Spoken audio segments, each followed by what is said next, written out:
Excellent, Robin. I'm pleased. You're already proving to be the perfect apprentice. This deal can't last forever. It can. And it will. The Titans still have no idea that my chronoton detonator was more than a decoy. Now that my probes are inside their bodies, they could remain undetected for years, decades. Unless, of course, you disobey me, and I decide to destroy your former friends with a push of the button. Sooner or later, you'll let your guard down. I will get that controller, and the instant they're out of danger, you will pay. That sounds like a threat, young man. Quite a good threat, actually. Betrayal, destruction, revenge. We really do think alike.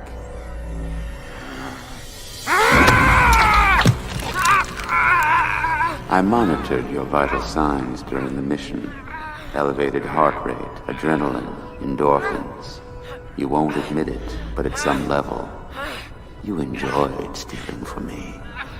It was a thrill, wasn't it? You're going to keep stealing, Robin. And you're going to keep getting that thrill. And sooner or later, you will see things my way. Who knows? I might even become like a father to you.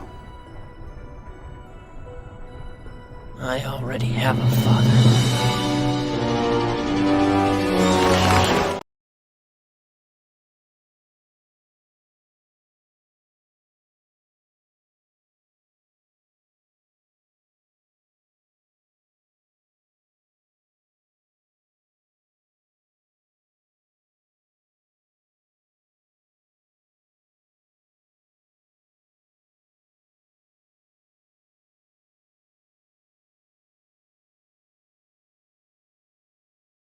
This is being fucking weird today. I don't know what's going on with it, but good afternoon, everybody. Welcome back to another draw stream. And today, obviously, well, if you haven't read the title or seen that clip I just posted, yeah, we're doing Slade.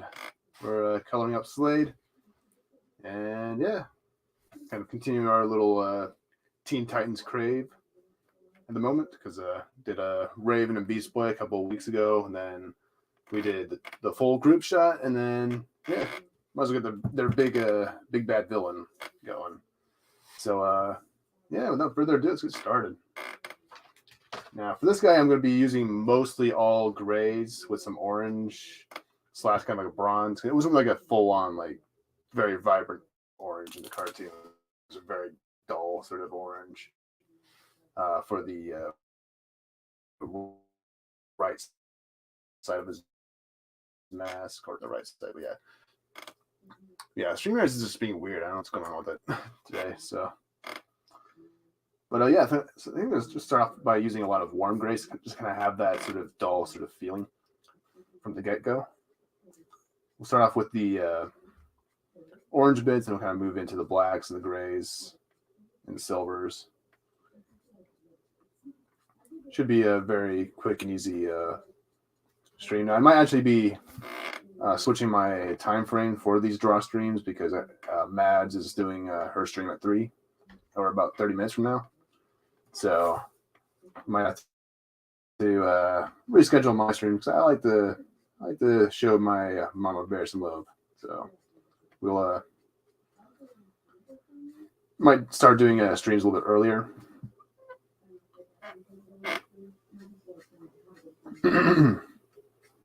Not too worried about this area, because this is going to be blacked out at the very end. These little mouth bits. Okay, just continue the same sort of pattern this way. Now the cartooning kind of has this like little highlight that's very prominent. So we're going to keep that all white for now.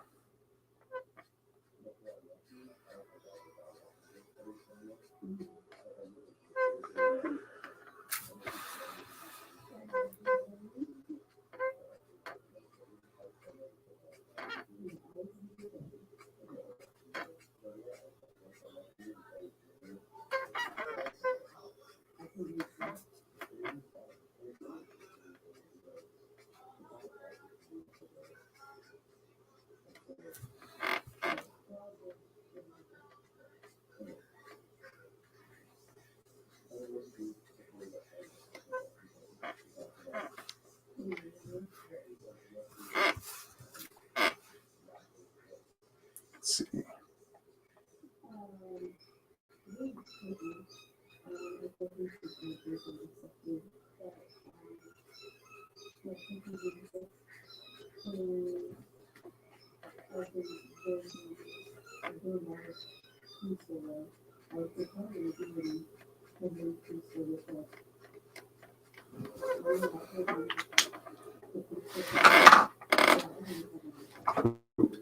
get my comments pulled up. I see Grumpy in the chat. I think that was from a little bit earlier, so good to see you, man. Good to see you. Let's use a warm gray 2. We start off with a warm gray 5 for those interested.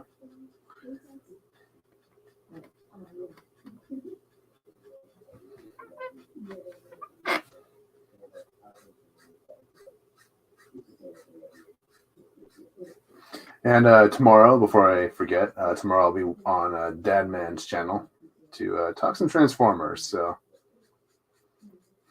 do a little discussion stream tomorrow. And I just got done not too long ago doing or participating in his 24-hour Fortnite stream, which is a lot of fun. Tiring, but a lot of fun. So not too sure if I could ever really do a 24-hour stream, at least not with drawing or a draw stream, because I think that my hands would just be way too fucking sore and whatnot. But maybe a game stream, maybe.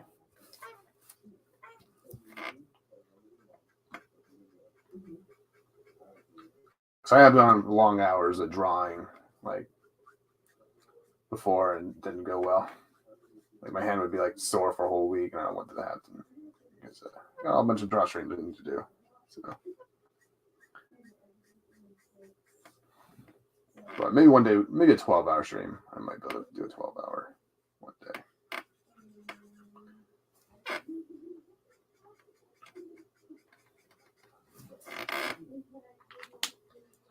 I'm going to grab a slightly darker shade of gray.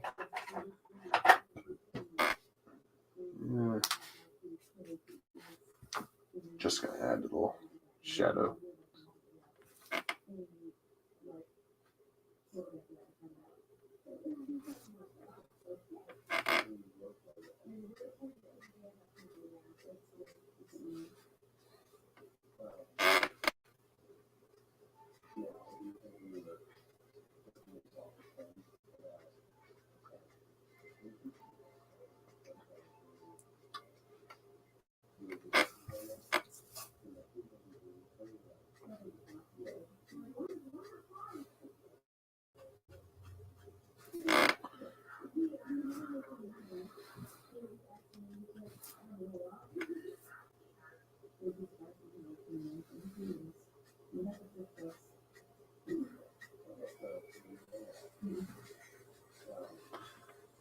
But yeah, so out of all the Teen Titans build, I definitely would say Slade's probably my favorite, at least in the cartoon.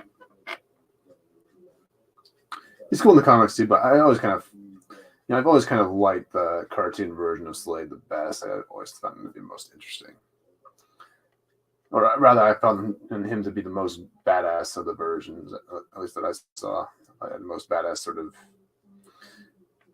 in terms of being like a real, like, credible threat for the Titans, because he wasn't just a physical threat to the Titans. He was someone who could really like get in their heads and really mess with them, psychologically in a lot of ways, especially when it came to like Robin, Beast Boy, Terra, especially Raven in the 4th season there.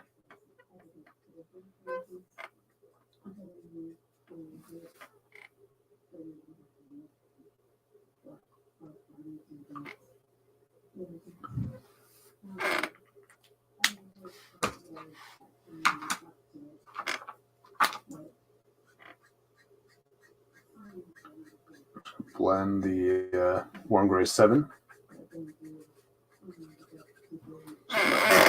Grab my blender. Probably need it at some point.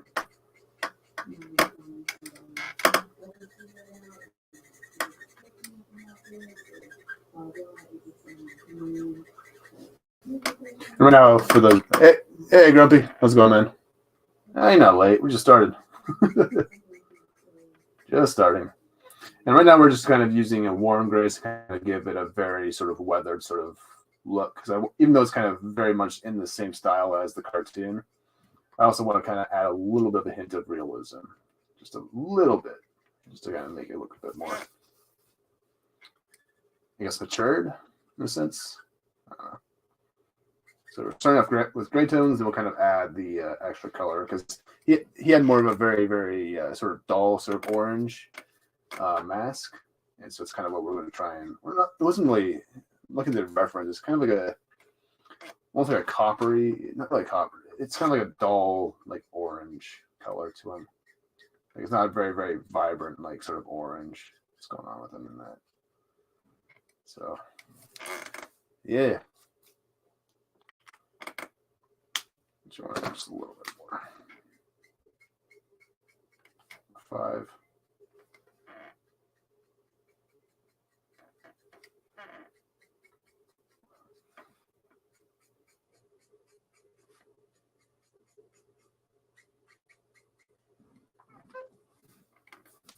Okay.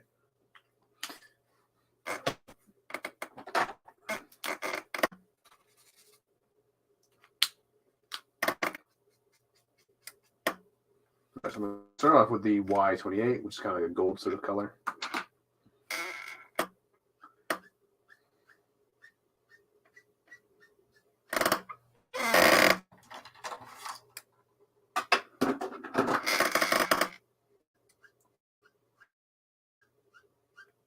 Just trying to very subtly ease into the orange.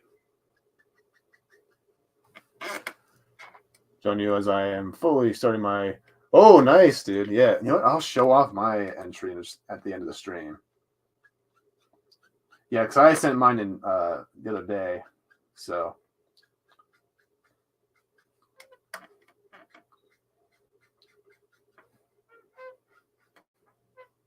Yeah, that should be a lot of fun.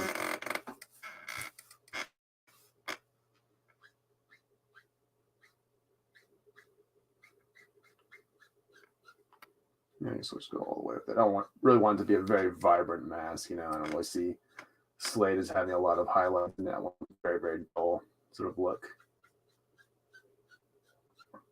Yeah, because he should be the opposite of the Titans. Yeah, the Titans are all very colorful. They're all full of life. And so Slade, he should be the opposite of that. He should have a bit more of a, you know, that old school sort of a veteran sort of vibe.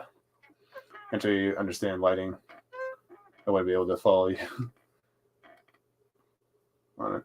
I'm not really an expert on lighting, but I just like, you know, whatever looks the best, you know, I think, or, I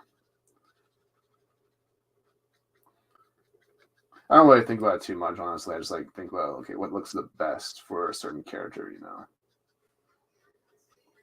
But yeah, like, you know, with the Titans, you want them to be very, very, very vibrant, you know, with their colors and for the most part. You know, with Slade, I think he should be a very, very dull looking character. Not dull in the sense of like being boring looking, but in the sense of having like a bit more of a muted sort of color.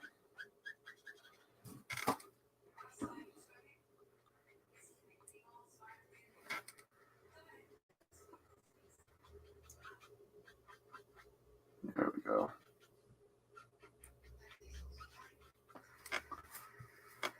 I'm kind of leaving this all white because I want to have the classic sort of little highlight he has in the helmet, which is kind of like a much lighter shade of orange. So I'm kind of leaving that for last because I don't really know what I want to do with it yet.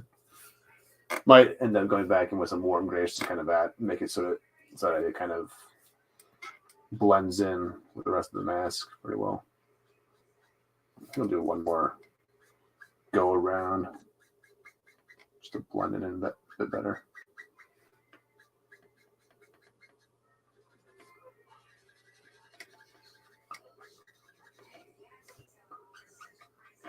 But yeah, Slade was such a great villain in that cartoon, honestly.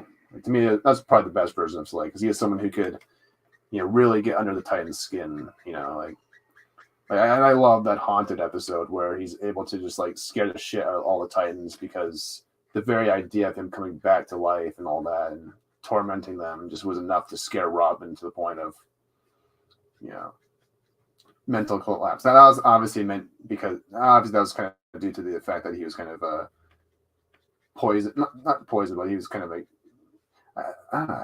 almost seems like he might have had the Scarecrow's fear toxin a little bit. That could have been what was going on in that episode. They didn't really fully explain where the toxin came from within the mask, and it would kind of make sense that it would come from a Scarecrow type character if that was the case. But yeah.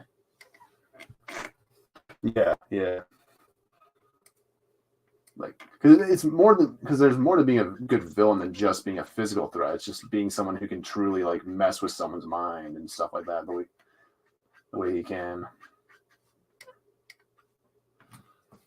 like the way he was able to manipulate Robin into turning against his friends that way, or Tara for that matter. And the way he's easily able to get under Beast Boy's skin in the last episode, even though that was kind of just like a Slade bot because he had a bunch of robots of himself, but even then he was able to still like really mess with Beast Boy at the end there.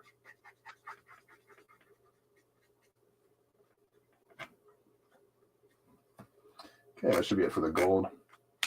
Should be good enough. Okay, we'll add a YR23.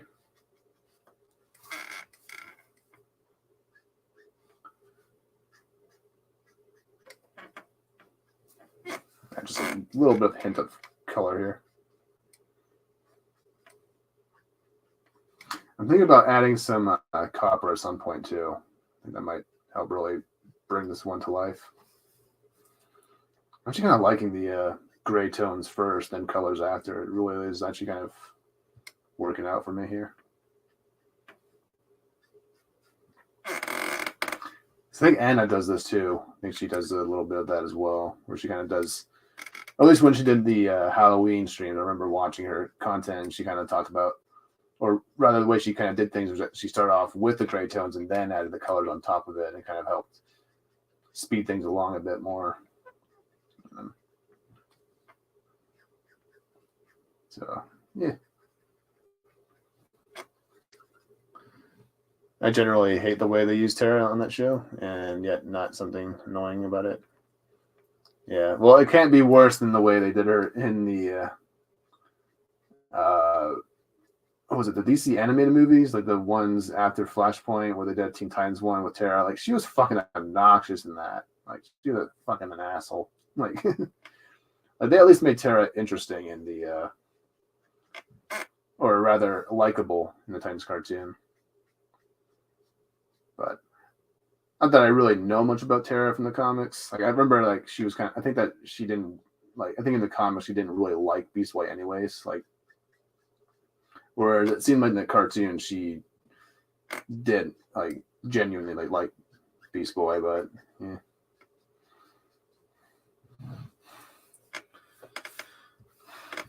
It's actually kind of working out. I'm not too sure if I want to go with the copper now. I actually kind of like this. Let's see. Maybe the 16. Just add a little bit more hint of the orange to him. Oh, I want to grab 2 spots here. Thing is, you know how to use metal markers. You're right, and I didn't. Yeah. Thanks, man. Yeah, well, I kind of see it as more like a gun, not like gunmetal, but it's like a, I guess more like a matte sort of finish, I guess, to the helmet. I don't really see him as someone who would have like a very, very, like a helmet that would kind of reflect a lot of light, because he's someone who's kind of like Batman. He kind of would work in the shadows a bit more because of the way his fighting style is. So I imagine a bit less flair to him. Whereas like someone like Jason Todd, Jason Todd would have a bit more of a shinier sort of helmet. If I was Joe Red Hood, which I actually did in couple years ago, but where I drew him fighting Raphael. I hate it. Yeah, I mean, I liked parts of the DCAU, but it just wasn't for me. I also really hate the fact that they made Damien and Raven a thing. That was the Raven and Beast Boy. I always thought they had better romantic chemistry, and they were a thing in the comics. I think at the same time, I think that happened at the same time the cartoon was going, like where they made them a pairing, like in the like it was happening the same, like because the comics that were where they were became a thing were, but yeah.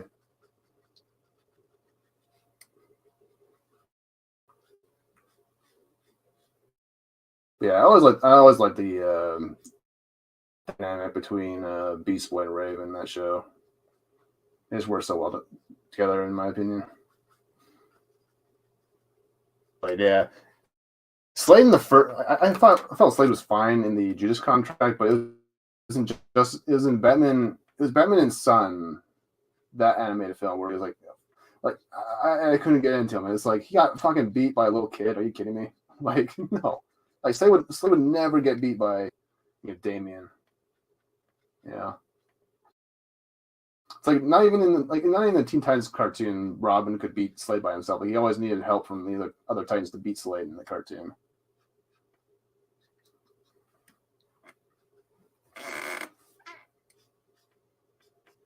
Yeah, another reason I hate the DCAU post Crisis and Juilliard. Yep. Yeah, I like parts of Young Justice, but I'm just not really a big fan of that sort of era as well. Yeah.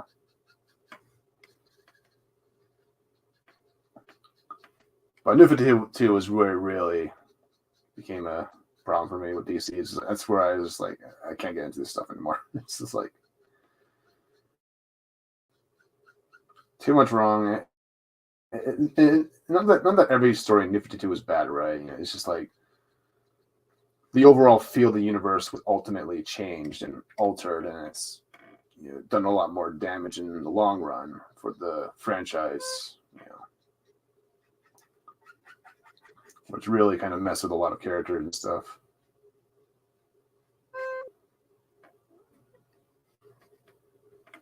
No way Damien could beat this. Yeah, no. Yeah, because Batman in the comics, he got his ass handed to him in the first time he fought Slade, if I remember correctly. He got his ass whooped,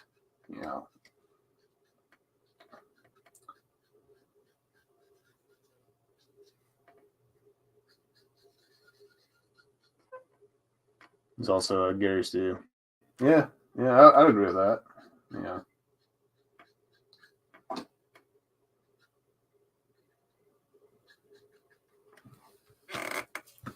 All right. I'll start adding some orange now.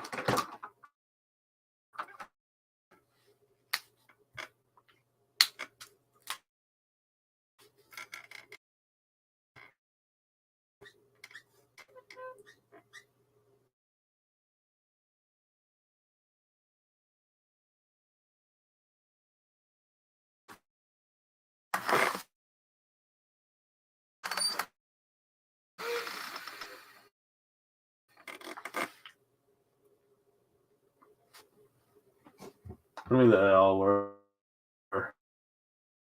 including what is going on? John's Spies and New 52 and that much promotion and Batman Green Lantern were technically the least affected books. Yeah. I would say that's the Batman and Green Lantern books were probably the best for the most part. Even though there were a lot of really dumb changes, like the way they made Mr. Freeze not really not really married to Nora, just with her or whatever, or rather he found. I think she was just an old woman that he found in ice, and then it's just he fell in love. It was just what the fuck are you doing here? Because the whole point of Mr. Freeze was that he was kind of a very very different kind of villain. That he was someone who had little more of a moral compass, when it came to certain things, because he was a pacifist before he became, Mr. Freeze. He's a very law-abiding sort of citizen before the accident. And that.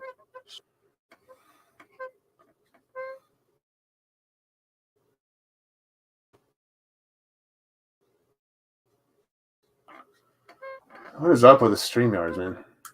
Hold on, it's just being weird today. I keep seeing it blacking out in my end.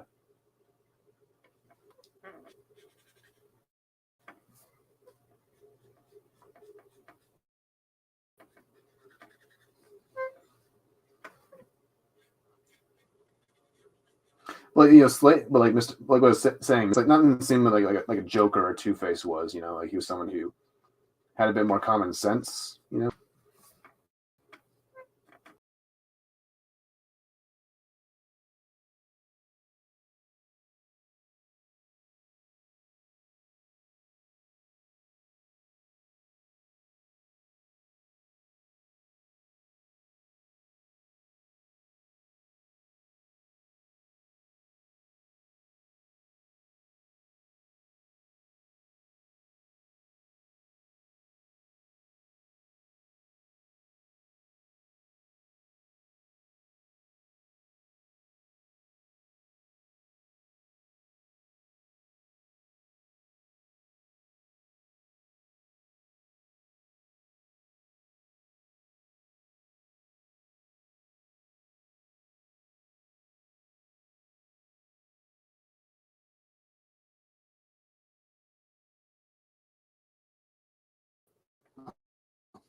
Okay, I don't know what the fuck was going on with that. Yeah, I think it's something maybe something to do with my internet. It's being weird.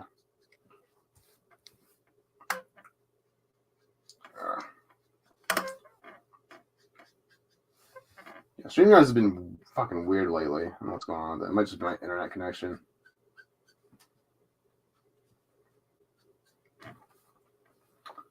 But right now we're using an E15.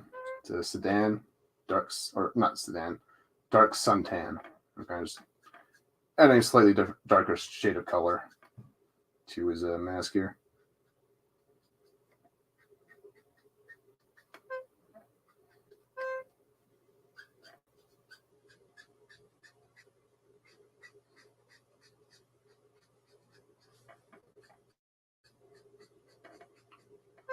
Jesus, my computer's fucking shit. I just updated it too before I went live. I updated my computer and everything, so I don't know what's going on with it.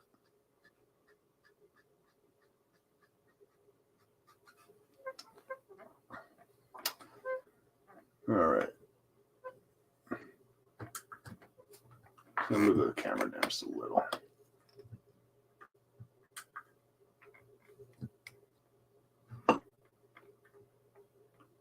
There we go.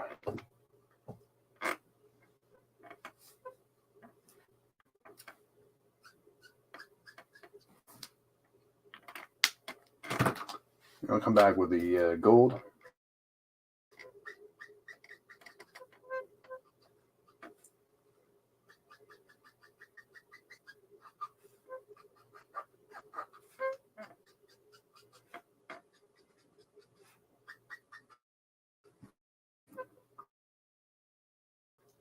And the YR23.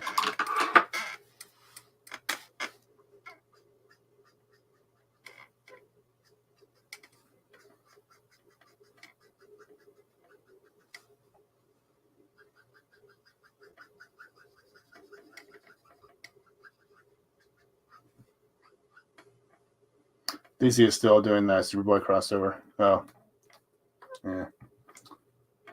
I don't really care about any of it. So I'm only really interested in the old stuff at this point in my life. Just not really interested. Not really interested in anything new.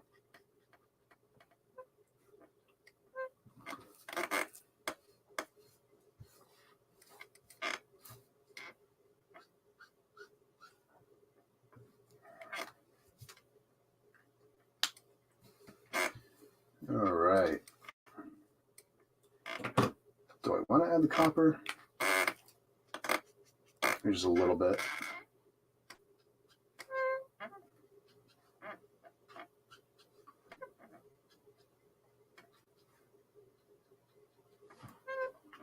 I'll probably do a little blending to see if I like that.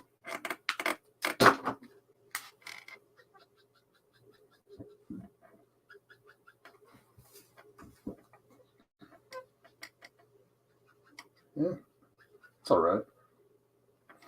I'm gonna come back in with the orange just to kind of brighten it up just a little bit more.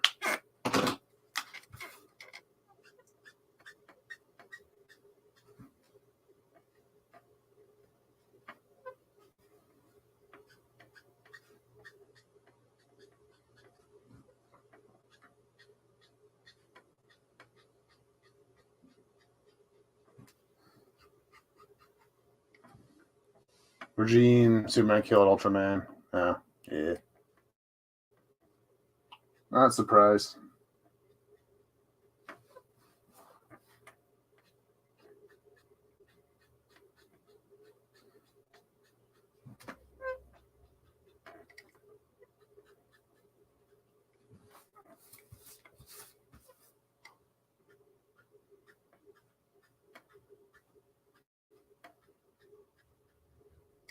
The Injustice series is still going on anyways. I haven't been paying attention to anything. But is Injustice still going on, or is it finally run its course? The comics anyways. But yeah, I despise the Injustice universe. I just don't care for it at all.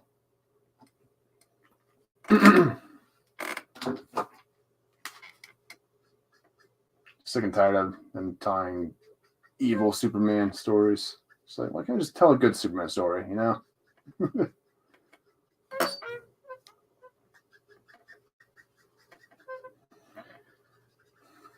It's like, it's not that interesting to tell a story. Oh, what if Superman would be evil? It's just like, get over it. It's not that fucking interesting.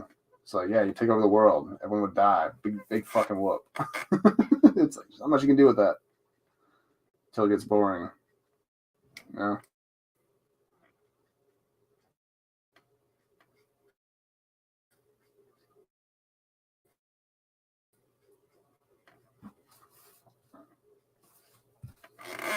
Okay, now speak. Just a little bit extra.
Okay, now let's do this highlight here real quick. I think we'll start with some warm grays, actually.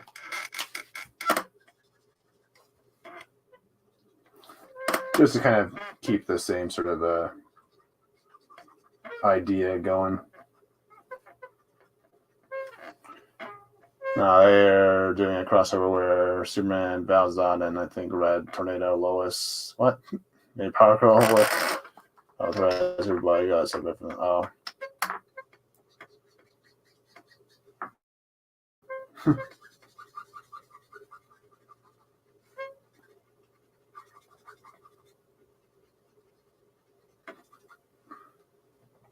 Oop, I better catch up with the chat. We're looking on hoping they return to the form, but you know, yeah, you can't really expect them to go back to form. There's like just too much wrong with the people in charge, too much wrong with the way they've kind of just messed around with so much so many things to where it's just like it's not really worth it anymore. Just not really worth holding out hope for them. Oh my gosh, really? Yeah, I fucking keep blacking out for some reason. Just sure what's going on with it here. Maybe if I bring the quality down just a little bit, it might help with the connection, but it's weird because like on the StreamYard it says it's a 1 bar, but on my computer it says I have 4 bars. I don't know what the fuck's going on with that. Here, I'll go low definition just to see if that helps.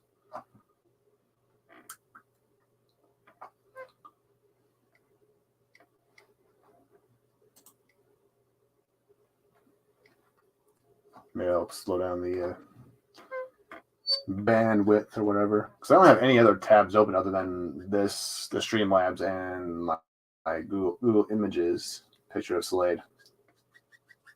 So I don't know why it's being so fucking slow. Stupid ass computers. I think I might add this white orange. Let's see.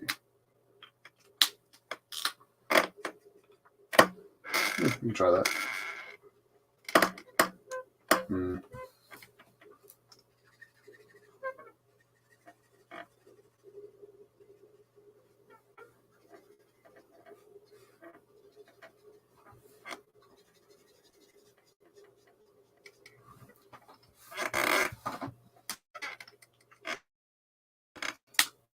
I don't know. I'm just sure it works. Oh, well, here, got my blender real quick so I can fix that.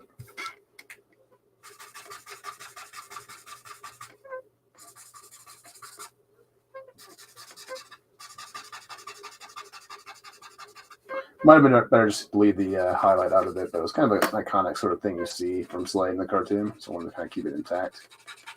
At least the way his helmet was colored. So it might work now. Just keep blending it out.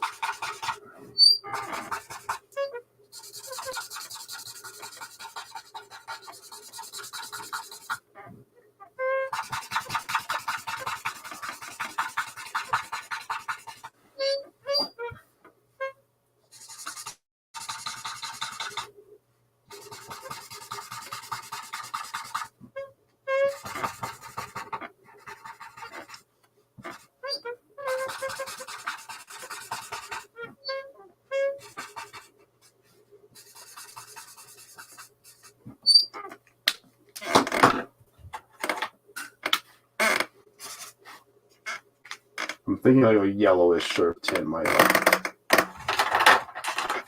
make it pop a bit more.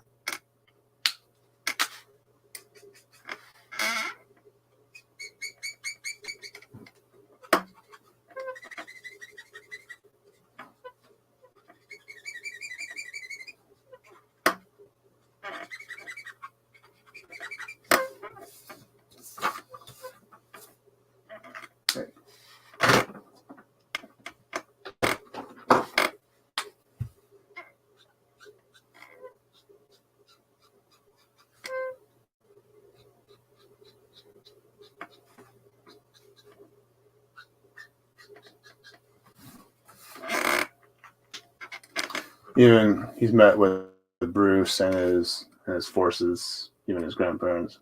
Kent's, gotcha. Yeah, I don't know. Not too sure if it's StreamYards or my end or what the fuck happened. Got them kill Ultraman. Gotcha. You know, I assumed Ultraman and Injustice Superman would become best friends the way they are. But apparently not.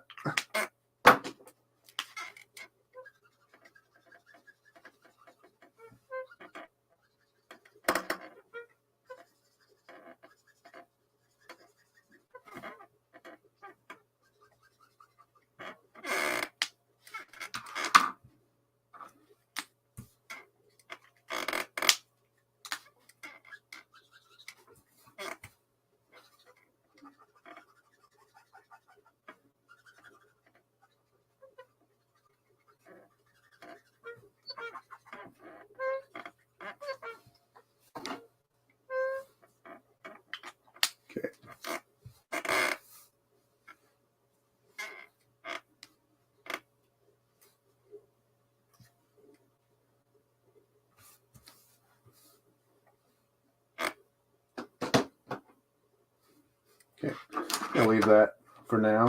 I'm pretty satisfied with the helmet. That's the orange bit. So move these guys out to the side, and then we'll pull out some grays.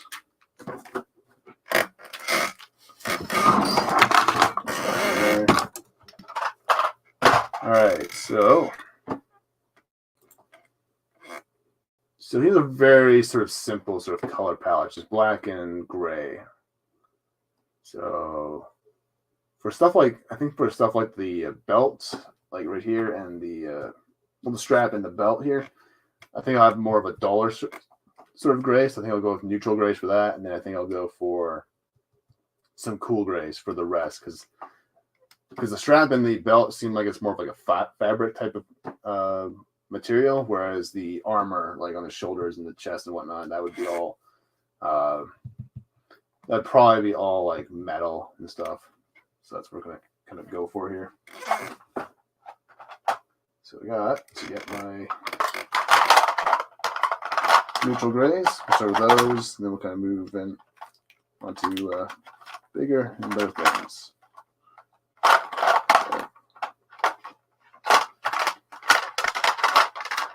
There's my 8. The bottom. Oh, fuck, is not 8.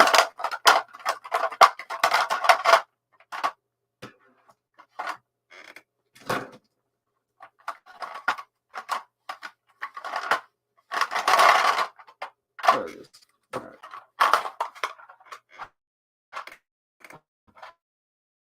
Okay.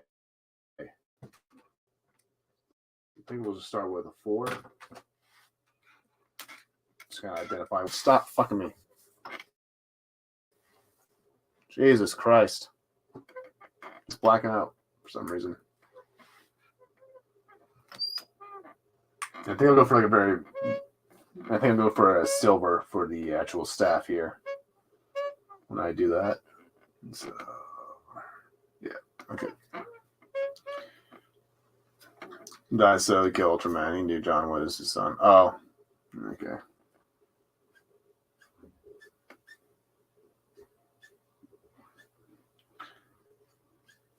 What is this? This fucking thing popping up. Why the fuck? Okay. Maybe that's why it's been fucking up. Still loading shit up on my computer.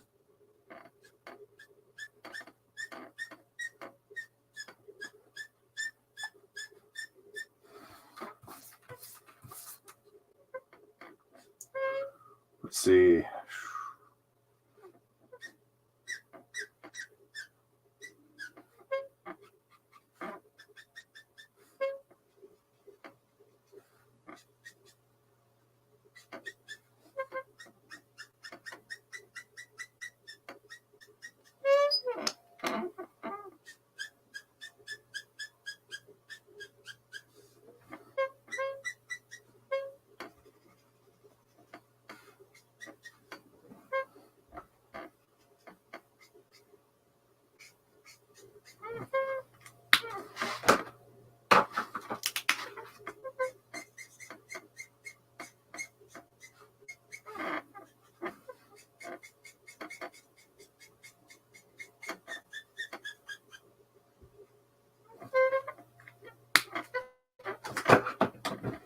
Grab a 6. Try the remainder of the green pills.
Oh, yeah. It would be Damien, wouldn't it? A little punk.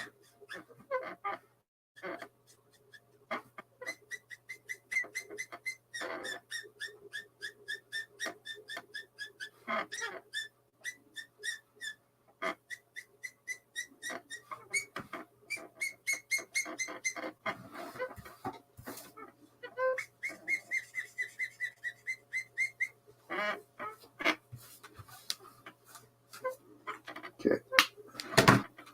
Grab the belt.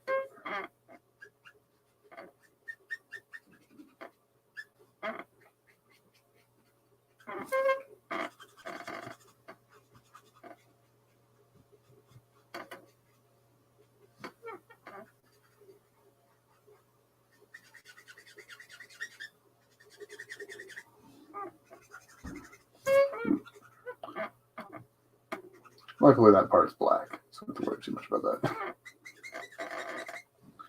Oh, what's going on with this guy?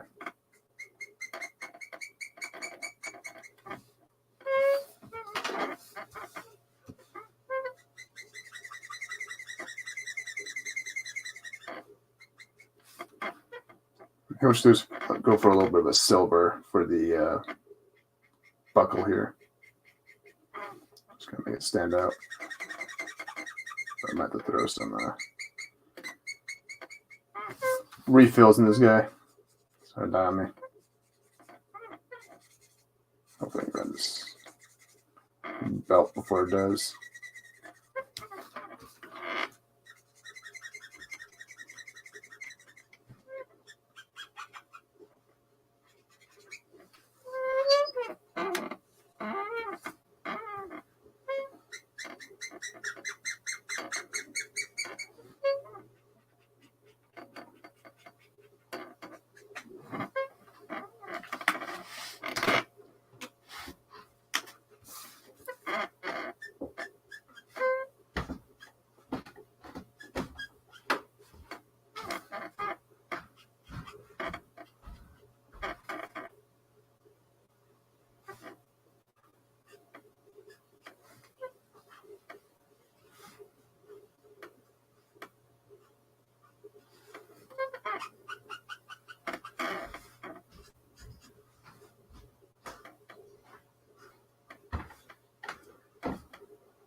Of course, something like this would be Damien's fault.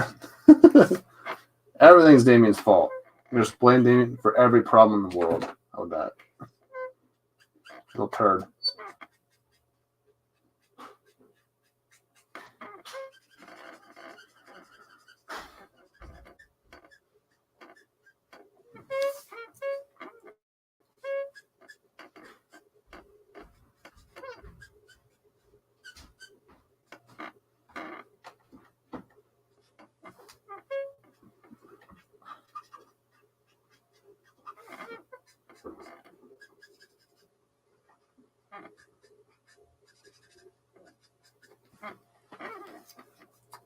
All right.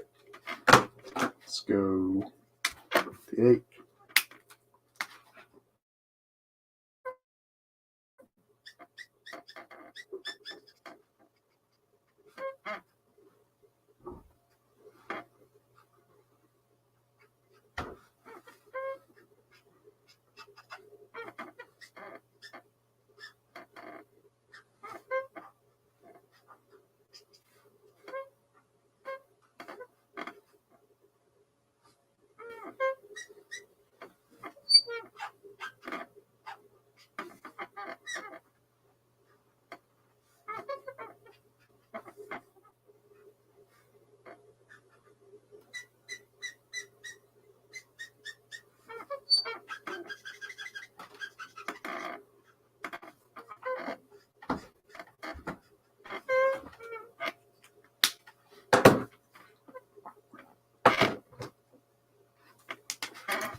Bring back the 6.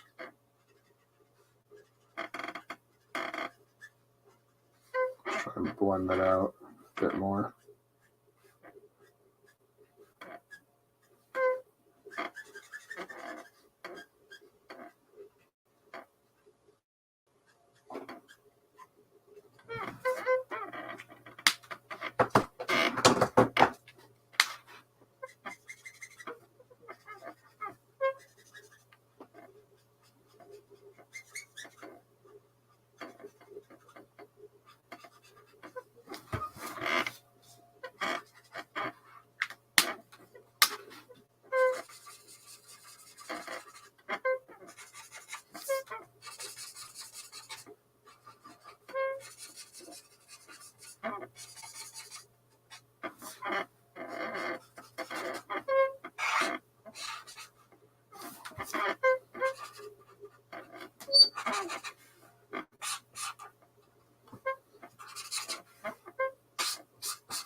Honestly, you're better off reading stories from before New 52, not perfect, but not full of modern day trash. Yeah, exactly. That to me is where everything kind of ends for me because of DC Universe and the comics. It's too much wrong the way they kind of approach things and handled certain characters. Yeah.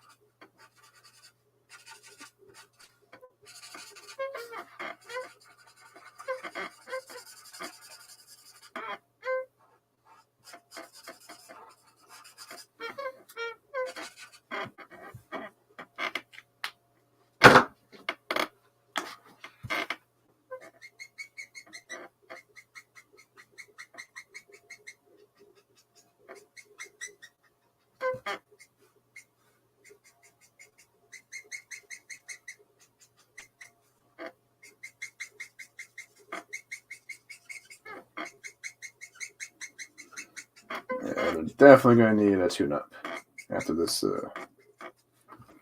belt.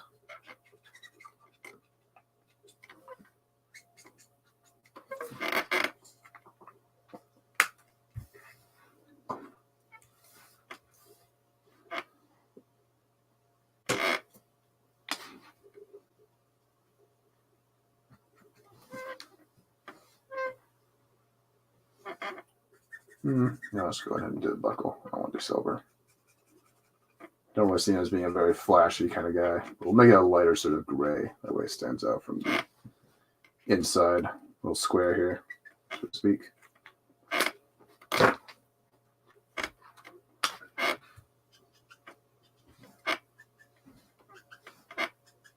Just got the corners. Just a little bit of a darker shade.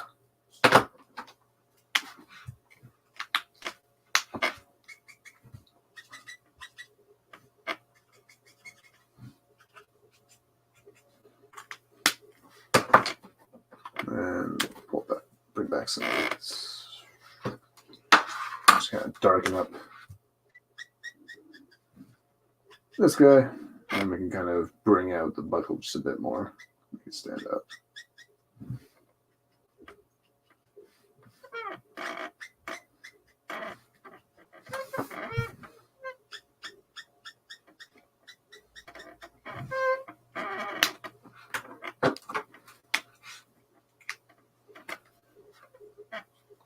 I surely agree that Spider-Man stuff is finally beyond the pale. Worse than X-Men stuff, even. Yeah.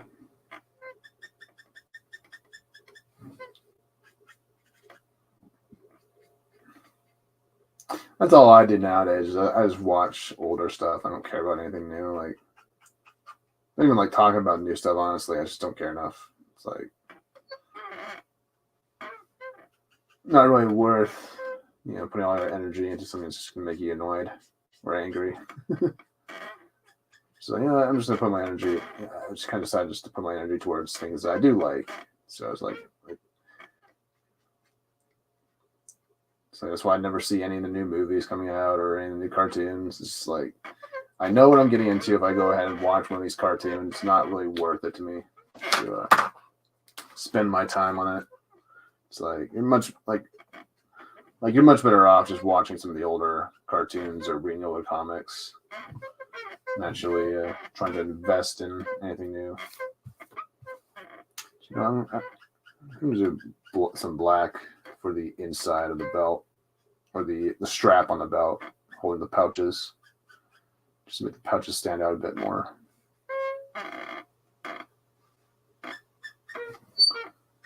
That'll work best.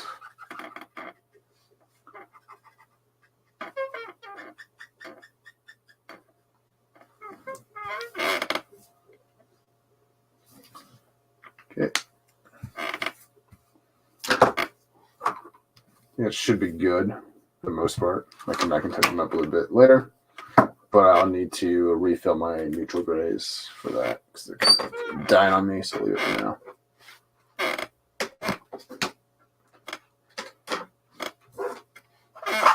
All right, let's grab the cool grays. Cool gray 2. 7. That's a 2. 3. C1.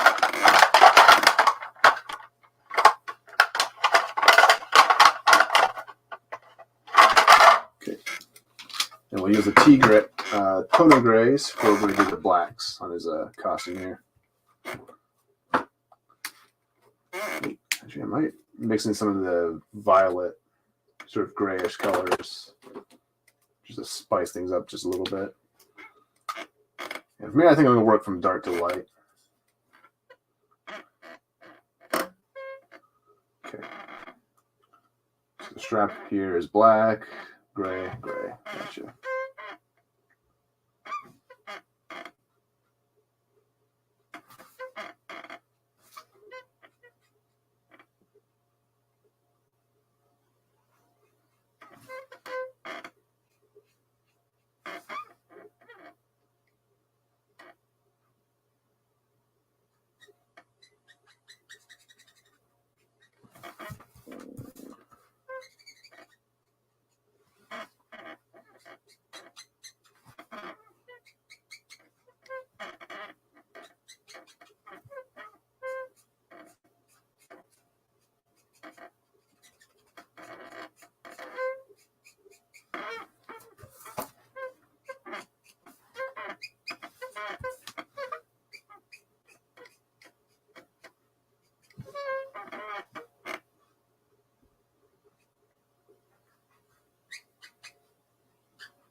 This guy needs a refill really quick. Ooh. Is that a C7? I should have a C7. Yep. Oh, evidently I did not refill this guy at all. Like, ever. So.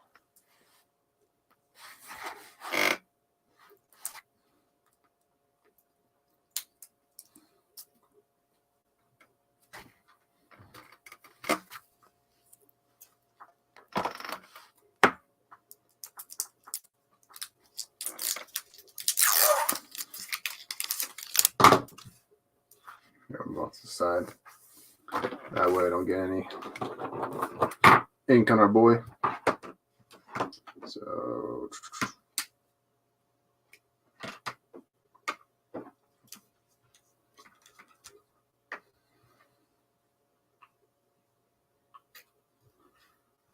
I think 4. Just one more.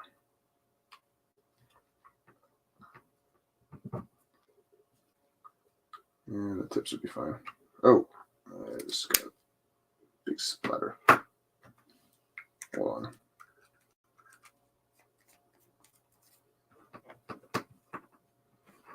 I put too much on.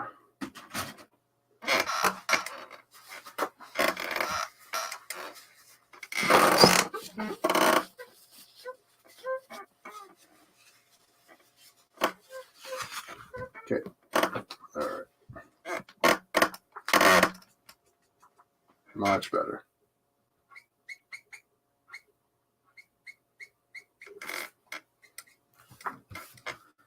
Just clean this up a bit more.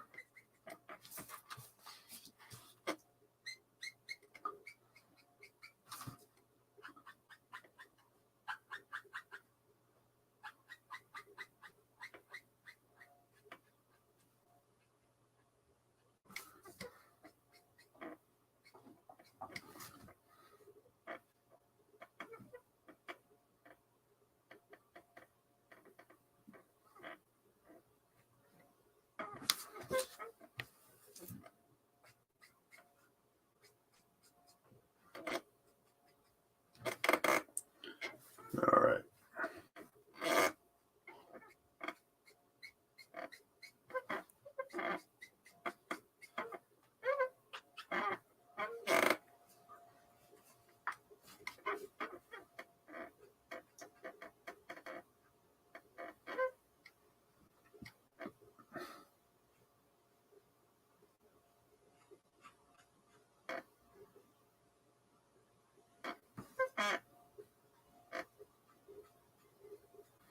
And I'll just black out this entire arm.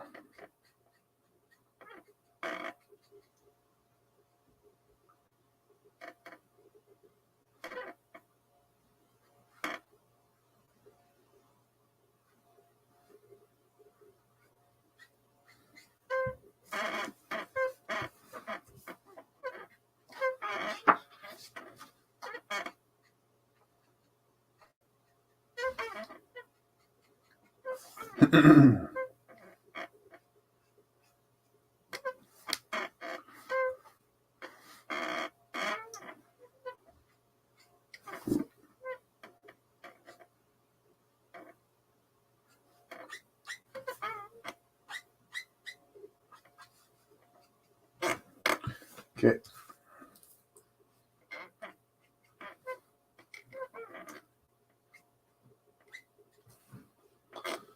Yeah, that's great.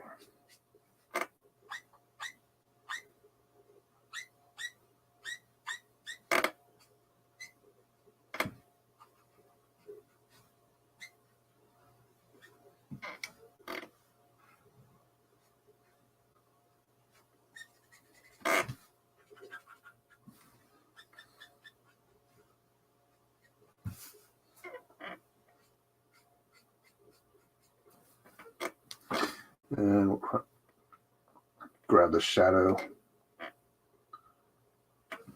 of the belt.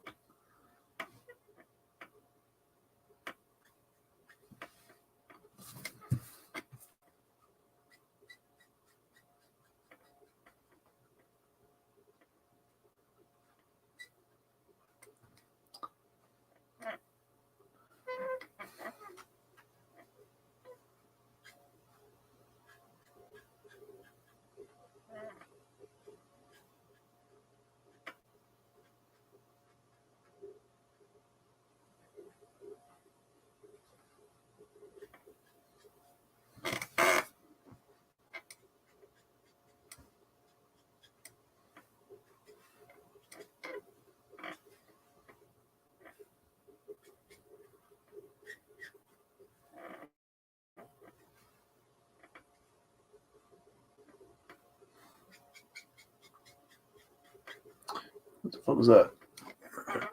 Why is... All right. Okay, ooh, I missed this guy.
All right.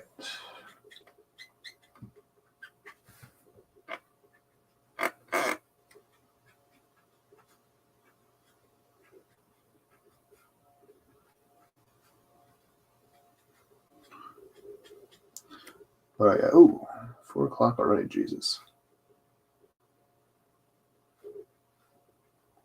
Yeah, I think Mads is streaming now, actually, at around the same time I stream. So I might be changing up the schedule just a little bit. Just kind of, add some breathing room. I think we all kind of have the same sort of audience. So I think might start streaming a little bit earlier, starting next weekend, which I don't even know I'm drawing next weekend, to be honest. Yeah, time flies by. Well, I have the Starfire. I think I have a Starfire that's almost ready for color. So I might just do that one, which I'll probably show off at the end of the stream. I showed it on Twitter a couple, I think last month or one month before that. There's alongside the Terra I also showed off as well. So I might do that. Just might as well just finish off the month with another Titan character. So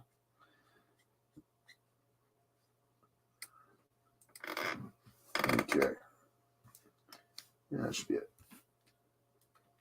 We'll leave the bow staff for now. We're gonna go for more of a silver sort of look to it. So I'm not gonna use any of our cool grays, or at least not yet, because we're gonna have to do something a little bit different for that.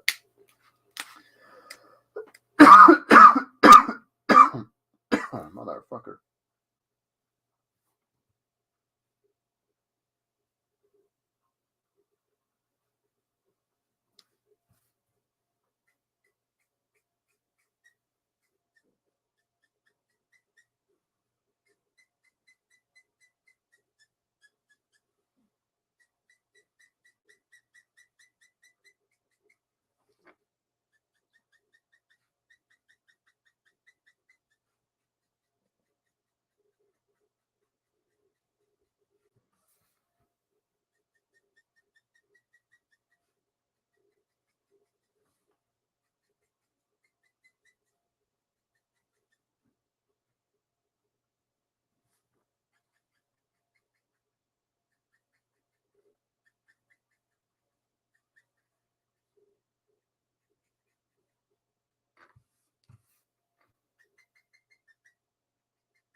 Yeah, this guy's fucking dying on me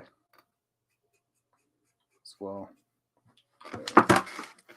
C5 coming up. Switching everything that came before it. Yeah.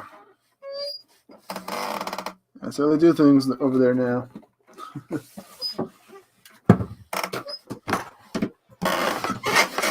Alright. I'll refill this guy.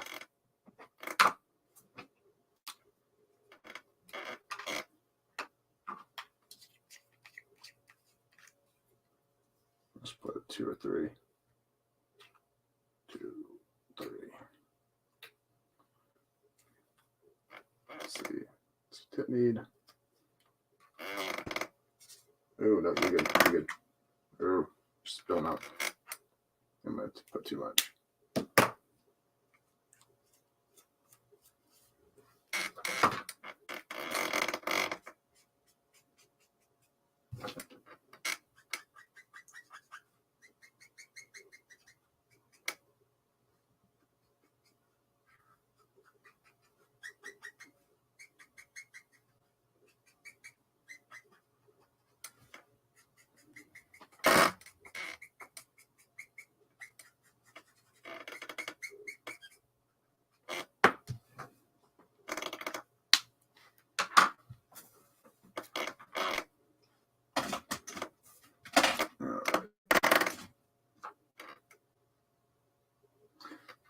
let that pen settle. And I'll put the C4.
You're dying on me too.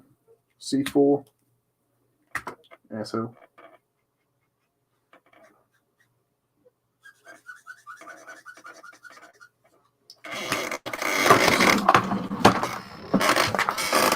Need a little bit more juice. Probably should start refilling markers before I stream. It's kind of a problem here. Let's grab that. It's a little awkward there. Maybe add a few squirts, so to speak. Maybe one or two.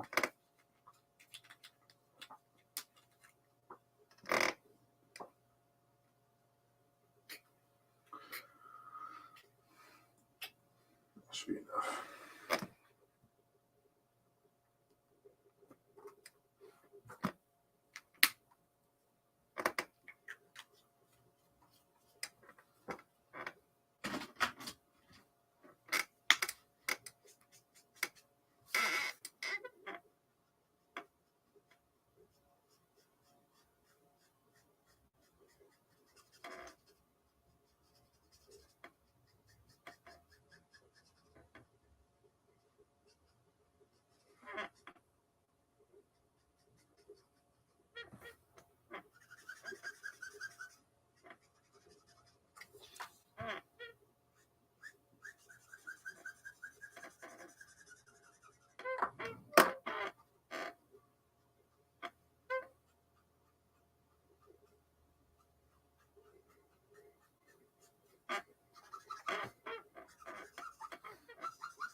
Okay, pull the C7. Just gotta darken this area. Make the shadow stand out a bit more, so this kind of separates from the arm.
All right.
Okay. All right. Hey, Dominic. How's it going, man? I'll say, hey, Flash one, it's all just making Evil Superman as other heroes, and it doesn't make sense. Barry's younger and came after Supes. Like the past wouldn't change layers. Yeah, it was a little weird way it kind of worked, but honestly, I always kind of felt like Flashpoint would have worked better as more of an Elseworld story rather than a time paradox storyline. But I get it. It's kind of an interesting idea to see like what would happen if DC Universe, like certain events happened a different way. And that could tell an interesting sort of story there, but at the same time, it's just like it doesn't really do a whole lot of good for the universe at large, you know?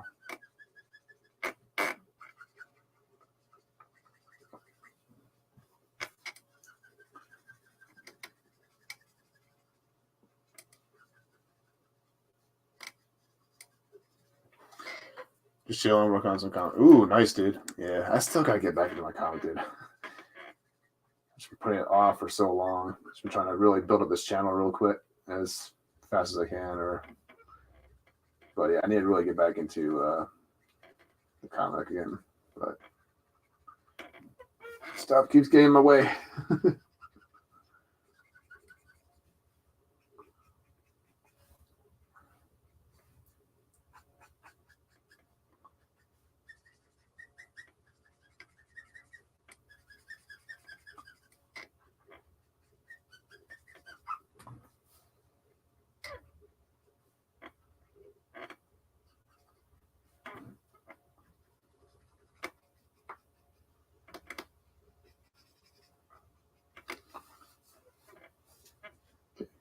You know what? I might as well grab the bow staff while I'm here. Grab my blues.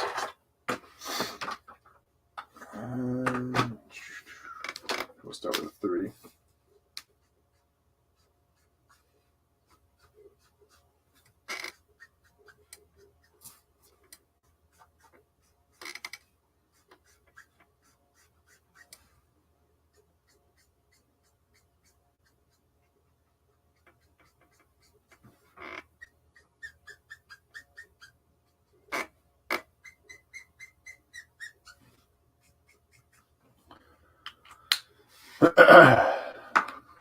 Is how they get to New 52, which makes even less sense of it. Or Elseworld, it might help, but I don't think it wouldn't be much, yeah. I mean, it's the best I could kind of think of for how they could make it work a bit better. Like, if it's just like an Elseworld story, it's like, okay, well, whatever. It's not really messing with the timeline or continuity or whatever. But, yeah.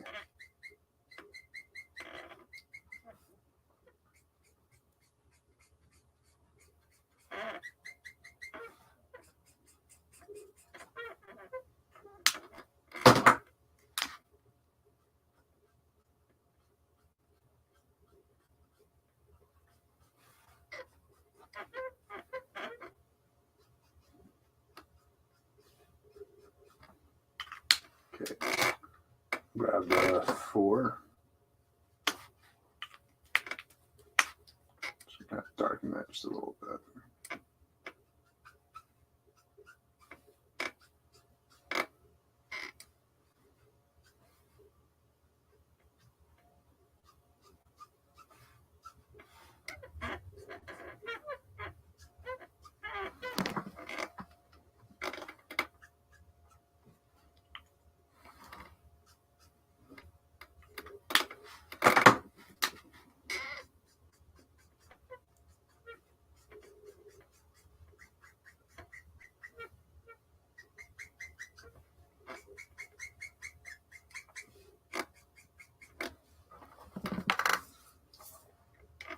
Okay.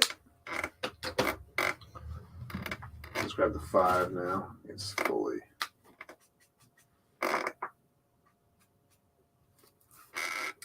Good to go. Add the shadows.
Okay, I'll just leave it for now. Start with the blacks.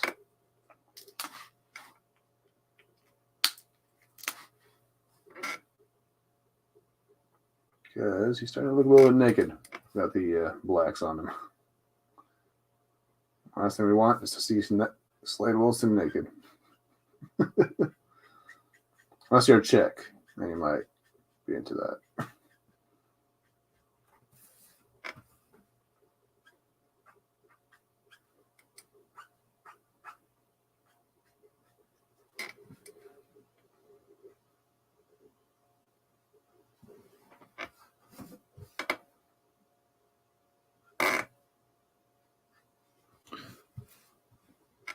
There's the neck.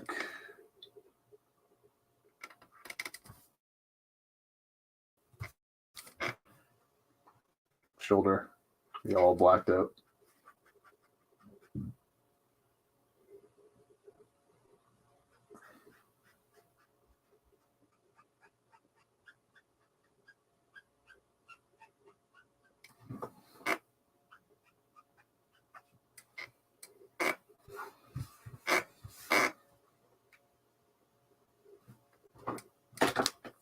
Let's see here.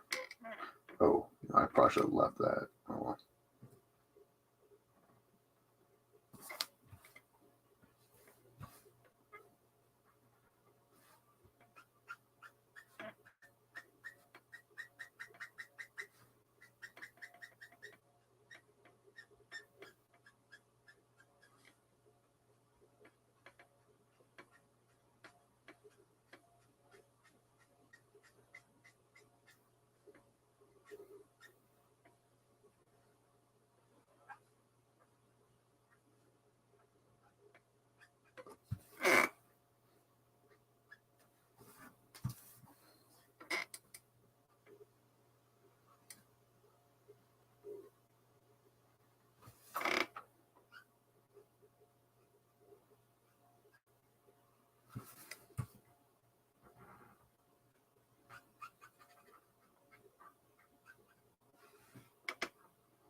Alternative Guns and Martha, who laughs. That's really the only. Honestly, I feel like that might be the only reason why people like that book. Like, I'm not gonna try and tell people how they think, but it really just seems like they just really just want to see a Batman that kills. That's about it. Because it doesn't make sense for like Diana and Aquaman to be fighting each other. It's like these are. It's like what? It's like. or be at war with one another. Like, it's just like, no, I don't think this is how things would go. It's like,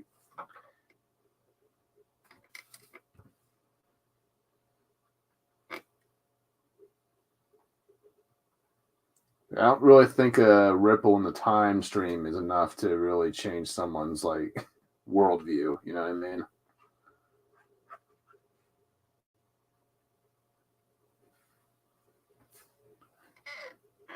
Yeah.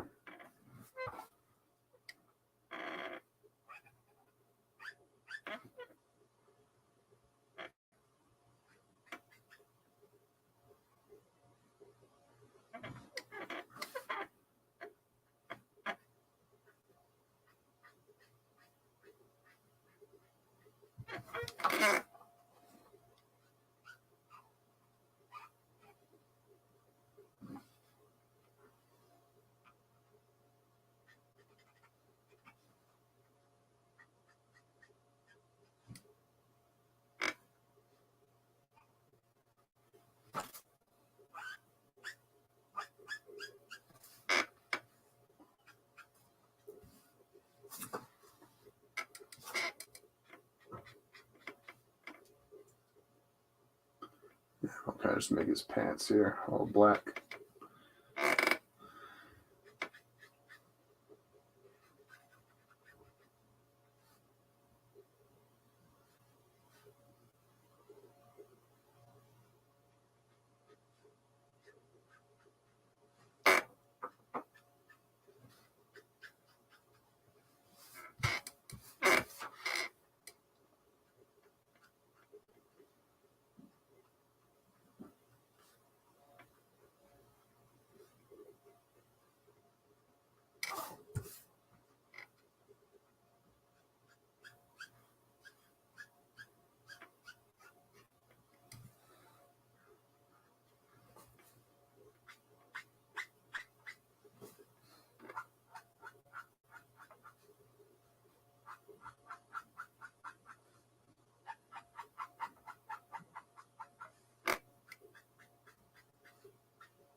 Okay. Let's have that on. And of course, need to get the mask.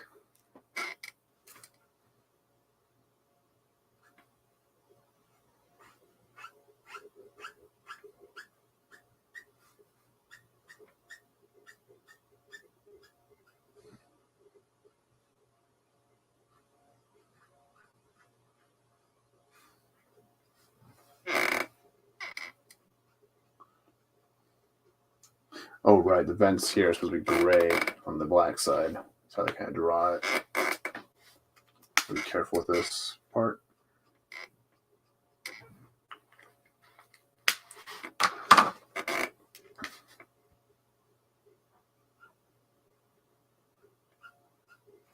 Let's do this. Black that all out at the bottom here.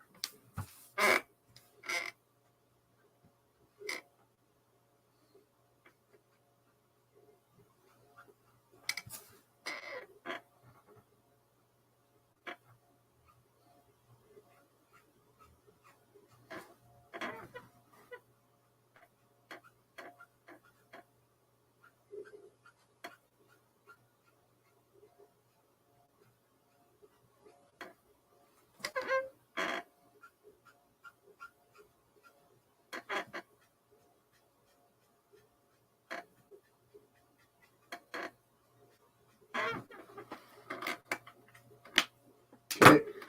I need my toner grace.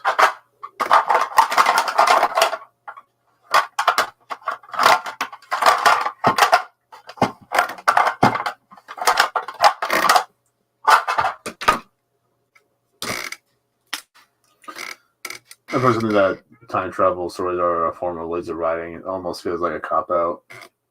Yeah, honestly, I'm just like really tired of all the multiverse and time travel sort of stories in general. Like in most things, just give me one like good timeline to follow. You know, it's like I don't want to follow like 5 different fucking timelines just to enjoy a story. It's just like, I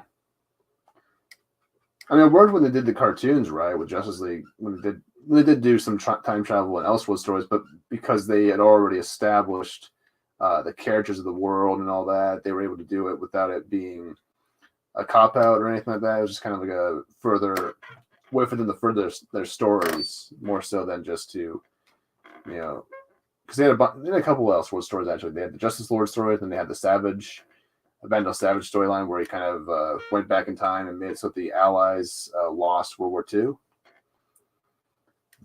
And so it was kind of like a world that was ruled by Nazi Germany or whatnot. So, oh shit, I made that a little too dark. I'll work it. Make it work like that.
Once my comics come out, I can confirm that there is no multiverse. Yeah.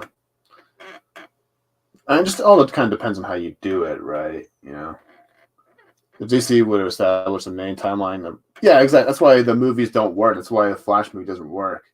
It wouldn't have worked anyways, even if they did do Flashpoint, like a proper Flashpoint movie, because like you haven't really built up to the point where you can start introducing stuff like time travel or multiverse storylines in the DC universe. Yeah, you need to start by establishing the heroes, like get the heroes, their world figured out first and foremost, and then go and branch off and do stuff like a Crisis of Infinite Earths movie or something like that, or do a, you know, like you need to start off by establishing everything first. You just lay down the ground rules for the universe, and once you have that in place, then you can start doing time travel stuff and whatnot, like go crazy with that kind of thing.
You know, yeah. Let's see. Just you don't think they should be a fool in your arsenal. Not the WoW. Time travel stuff has been done competently a few times, but you do stuff like that without establishing the world. Yeah. It's like you can't. It's The reason why the Flash is a failure is because the Miller and the Snyderverse wasn't enough. Yeah, exactly. Like, because it's like the Man of Steel. Like, for me, it all stems from Man of Steel. Like, that movie had so many problems with it. You know, the way they were setting up Superman in this universe. You know, they wanted to go for a more deconstructed take on Superman, and it just all it did was divide fans. All it did was divide people. So it's like that film didn't take off the way they wanted it to, you know, because there's a lot of division with that film, and so it's like you can't really build anything off of that. Like, you know, say what you want with the MCU, but at least they had a solid, like, at least in the very beginning, they had a very solid foundation by which the universe sort of exists in, like, and they didn't start off their universe by deconstructing everything. They actually gave us, you know, Iron Man was acting like Iron Man, you know, Thor, Cap, everyone was kind of acting like themselves. They weren't trying to do something that was completely antithetical to the character themselves, like with Man of Steel, where they actively went out of their way to, you know, do their own take, their own spin on Superman, and it just didn't work because you can't do that kind of story for Superman, because it's like you need, you know, because the DC universe just doesn't work without Superman, a proper Superman anyways. You know, if you don't have a proper Superman, then it's like the DC universe doesn't work, because Superman is the heart of the DC universe, you know. And if Superman doesn't work, then the rest of the world doesn't work, in my opinion. But it's like the same thing with like Luke Skywalker in like The Last Jedi. You know, it's just like I don't care what happens next. Like, I don't care about Mandalorian. I don't care about any of these newer shows, because this is like it all leads to Luke Skywalker sucking that, you know, space whale titty, you know, in The Last Jedi, and being an asshole and a failure and all these things. Like, it's just like it's not Luke Skywalker. It's just like if you ruin Luke Skywalker, then it's like, what's the point of following Star Wars moving forward or backwards, for that matter, telling stories before that happens? Because like I just don't care anymore. It's like you ruined it. MCU had a foundation, then they fucked it up. Yeah, like, for the most part, at least, even though they had some problems with a lot of the films after the first Avengers movie, like I had a lot of problems with some of the storytelling and all that, but they at least were still telling hero stories. You know, they weren't trying to deconstruct the idea of being a hero, you know, the way Zack Snyder and David Goyer and all them tried to with Man of Steel, and then obviously with BVS. You know, they went a lot even further with that. You know.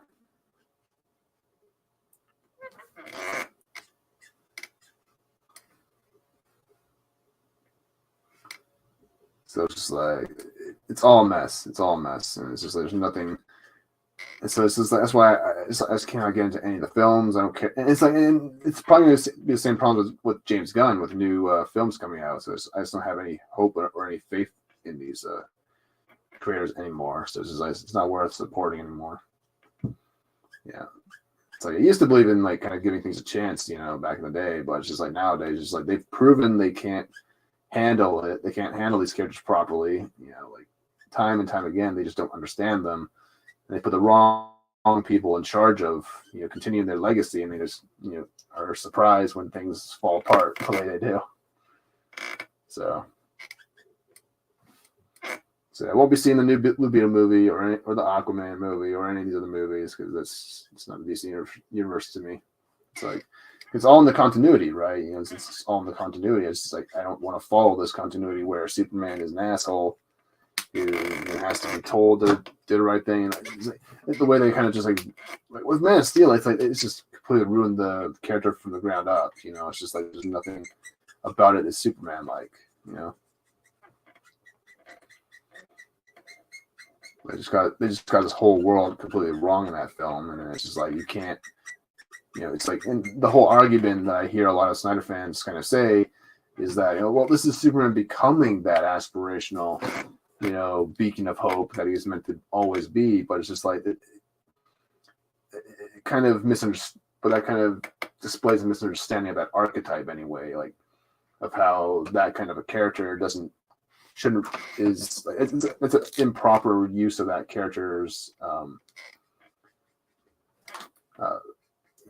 how to handle that kind of character, rather. Like, it's an improper way to use him, because he's not those kinds of characters are not supposed to have all these apprehensions about protecting people, doing the right thing, and all these things. They don't have to question that because they just have that innate sense of goodness in them that they don't need to be told that they have to go save the day and all that. Like they just know it. Like and so the idea that, oh well, he's going to become that, it's just like, it's like, well, you don't really understand this character then if you really think that is how a proper Superman story should be. It's like it's like he has to learn that killing is wrong by killing Zod. Like I was like, what? When Zack Snyder said that, I was like, fucking, what the fuck are you on? It's like if Superman of all people has to be taught that, yeah, killing someone's wrong, or it's bad to kill her. It's like you don't really understand Superman. It's just like yeesh.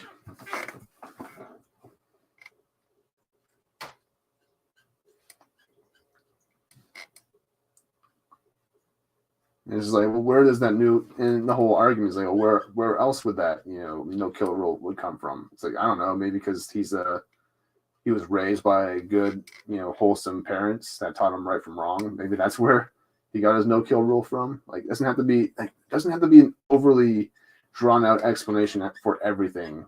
You don't have to explain literally every aspect of the character. Sometimes it's just very, very simple. It's like, sometimes he's just a good guy, just wants to help protect people and do the right thing. Maybe that's all it is, But we'll be half-assed, full of MCU humor, and yeah, I'm aware. It's all gonna be same shit. It's all gonna be the same.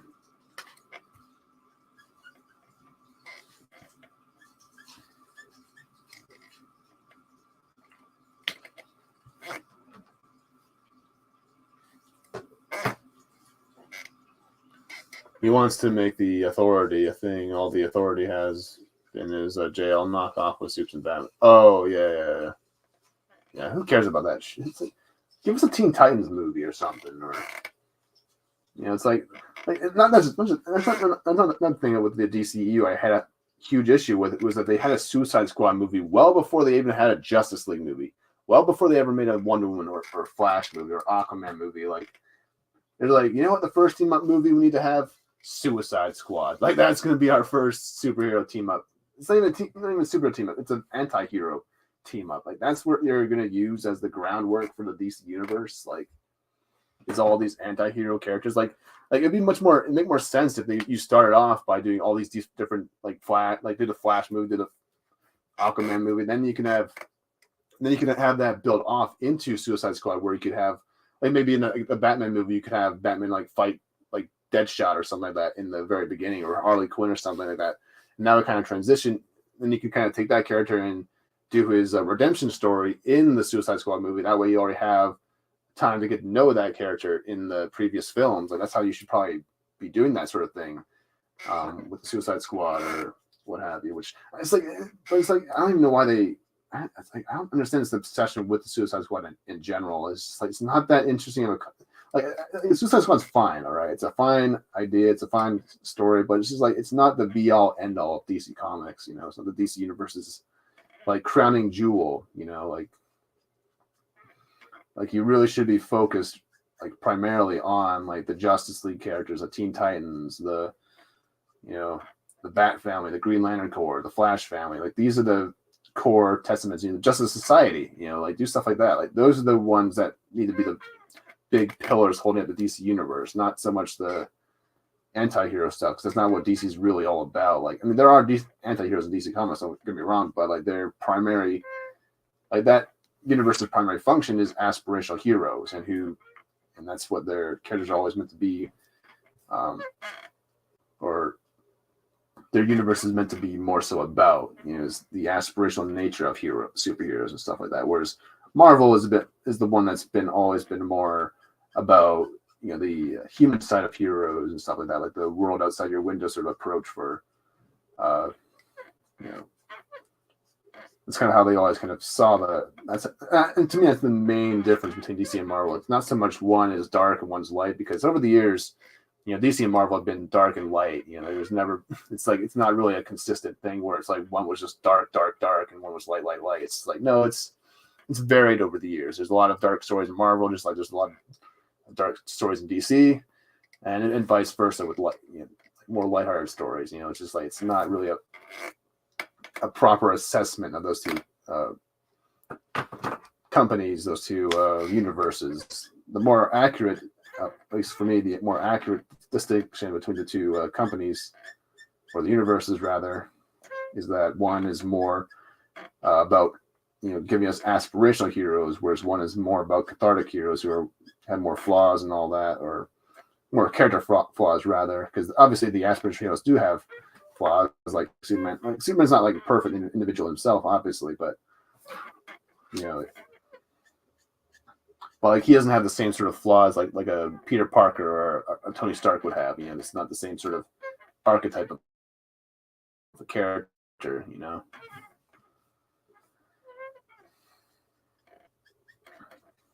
All right.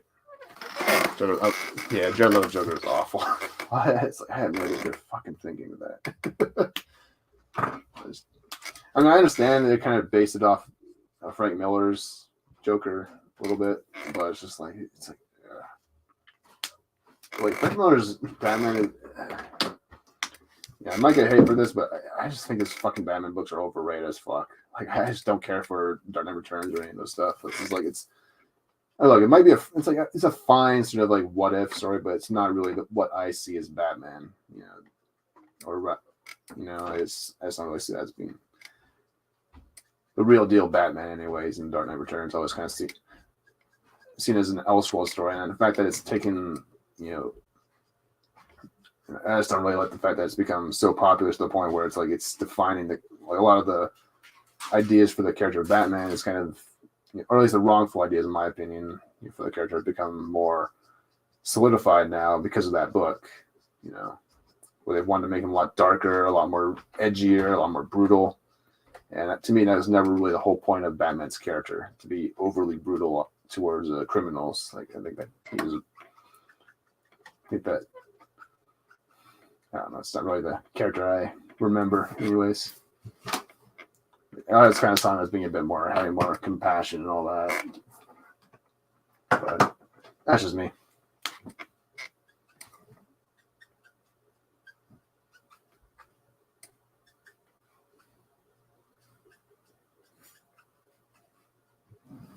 Okay.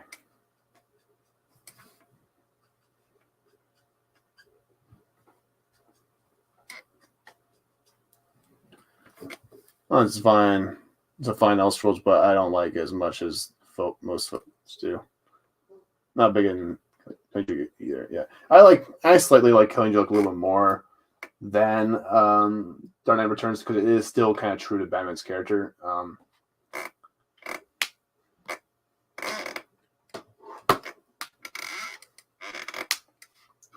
Yeah, and I absolutely love the opening scene where he's like where he's actually trying to reason with the Joker a little bit. Like when he goes to Arkham Asylum to kind of confront him about, their current destination, like where they're going. Like he's like, look, we're gonna end up killing each other if we don't, figure this out. It's like, well, modern day Batman would never do that. He would never, new age Batman would never do that, because nowadays they want to make Batman a bit more edgier. He's gonna be more like heartless and whatnot. I just don't really care for those takes on Batman, because he does have a heart. He does have a soul, But they wanted to make him a lot more cynical of a character nowadays. I just don't really care for that.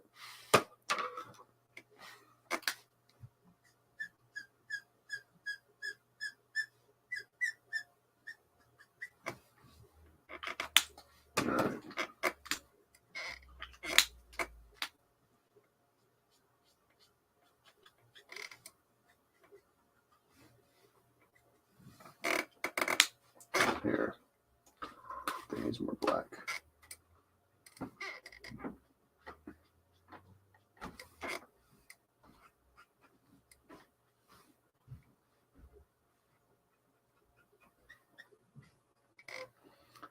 I read the Killing Joke, but I heard that it was overrated. I mean, it's fine. It's not a bad story by any means, but it's not like the best thing ever.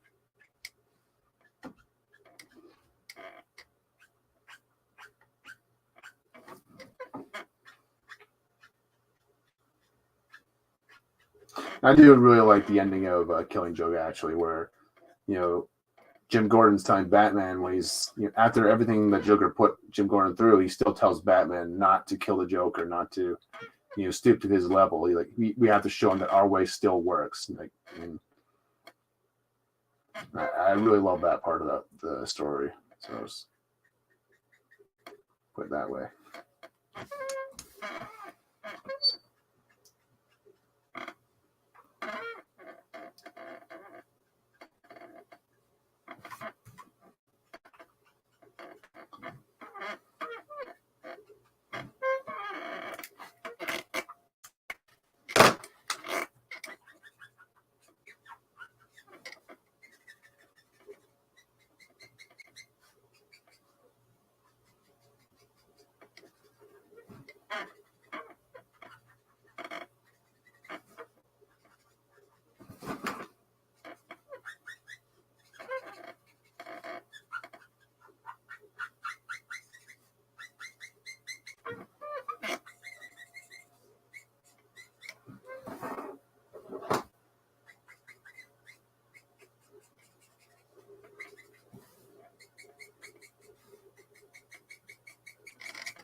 And it was the worst detective ever. The audience shouldn't be able to figure it before Batman.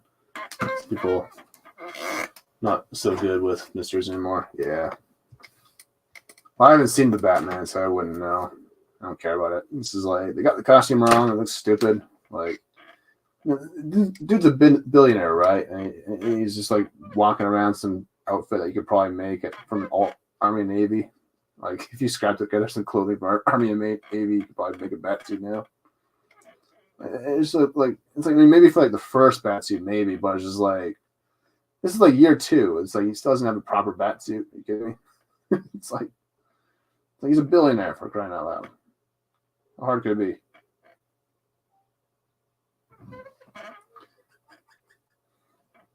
be? In year 1, he had a proper Batsuit. So, I mean, there's no excuse. No excuse. But I'm just sick and tired of the armored up looks as well for Batman. It's just like, he's supposed to be a ninja. He's supposed to be stealthy. He's supposed to be, hiding in the shadows. Like, that's the whole point. He's supposed to be a bit more like, how the hell is he like? How is he supposed to be stealthy and a ninja like if he's going to be running around that clunky ass outfit all day? It's like, and they talk about it. It's like they preach about it all being, we're going to be more realistic. It's like, really? It's like, okay, well, in that case, he's probably going to be dead in the first minutes of fighting crying because people are going to hear him coming a mile away. So it's just like, okay, whatever you say. Whatever you say.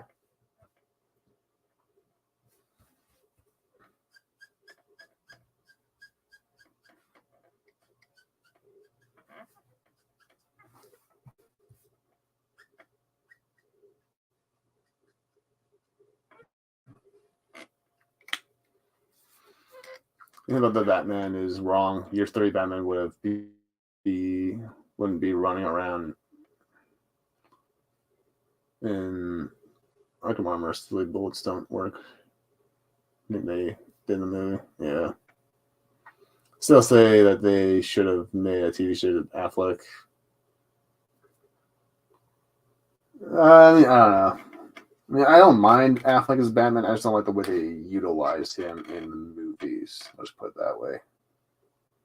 He had potential to be a good Batman. I just didn't like the voice. That's the one thing that really turned me off because the whole point of the character, because I just hate the fact that they made it a voice changer. Like that was like what, because like in the comics, or at least in the animated series, they made it to where he could actually, mimic his voice or make his voice sound differently. Like he was actually able to do that naturally. Like it was something that one of the many skills that he learned, while overseas and doing his training, is that he learned like what, like he learned more than just how to fight.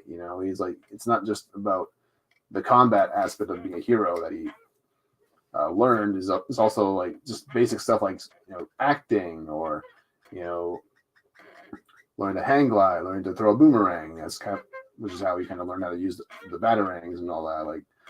Because he learned engineering, he learned all these different skills that he thought would aid him in his quest for justice and all that. That's what his whole thing was. He learned just about every skill he could think of. Becoming a master of escape and all that. Like he mastered all these skills for a reason and whatnot.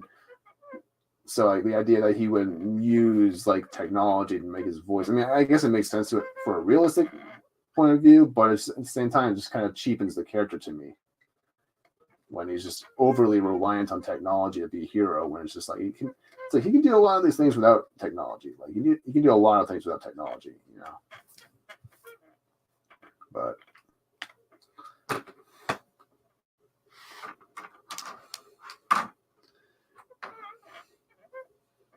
I mean, I thought he was fine as Bruce Wayne, Ben Affleck, but wasn't really sold on as Batman. I wasn't really sold on the voice. Well, I think you need to have a really good Bat voice. I think that's really important.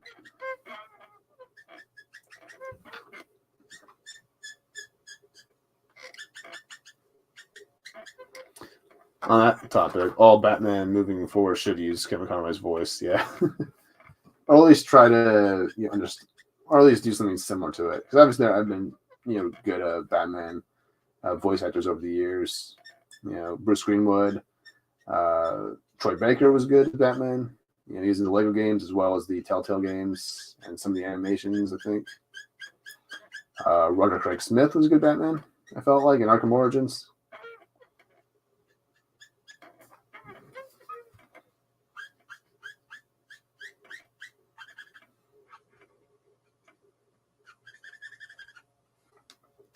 On the topic of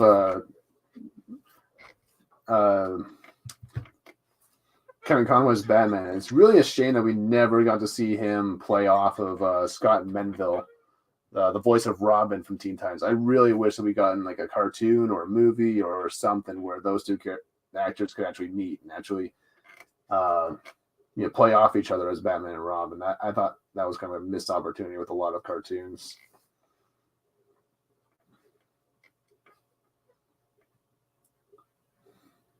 I thought that was because they could have had that in the Lego DC Villains game, because they had Kevin Conroy play Batman in that game, and so I was like, oh, what if they had like Scott Menville to play like Robin or something like that in that game as well? But they went with different actors for that. Like, that would have been a really cool way to have those two. Because I really love Scott Menville's Robin. I really love the way he took that character. Or for like the Nightwing, because I think that in the game he was Nightwing. But he could have played Nightwing, There's a lot. There's like so many missed opportunities they've had over the years.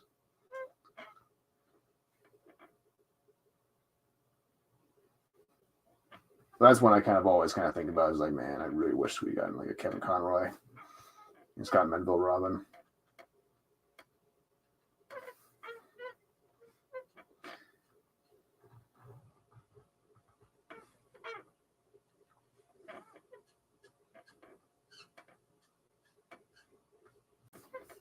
George, good for Captain America, but appreciate his Batman. Yeah, no one else dedicate like Batman more. Even Keaton, the animated show, not included. That's a separate and wonderful thing we should all watch. Yeah. I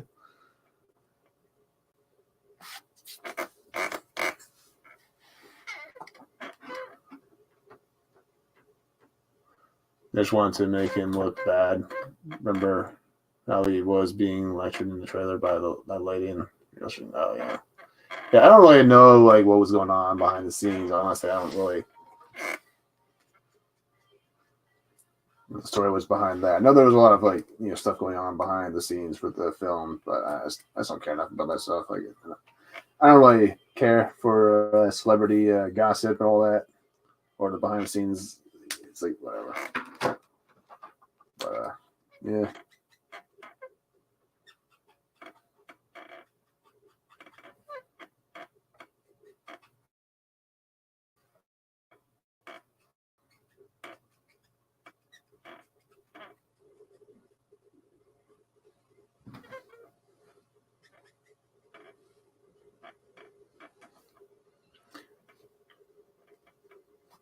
Sorry, that was supposed to read. Sound like that, yeah. Yeah, I just don't like the robot voice. Just sounds stupid. Like, I don't know what they were thinking with that. I just didn't buy it. I was like, this is not scary enough. Like, to me, it's just not scary. Yeah. Just like, oh, you're just using a computer voice. It's like, yeah, anyone. Like, it's like I could probably do that voice in my computer. Like, with using a few programs here and there, or something similar to that at least. Like, it's just like it's not that interesting sounding. Yeah.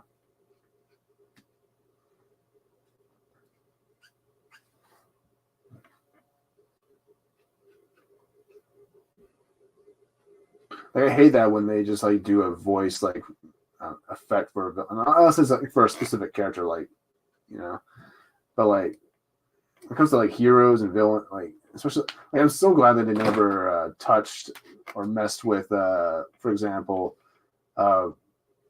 Michael Ironside's dark side. I always love how they never really messed with it, like tried to add some sort of like deeper pitch or whatever, because like that voice he made for Darkseid was just brilliant. Like it wasn't like overly deep and macho. It was like more like, I mean, it was macho, but it was like a lot more colder, a lot more sinister sounding. It was just like there was more to it. There was more emotion behind it.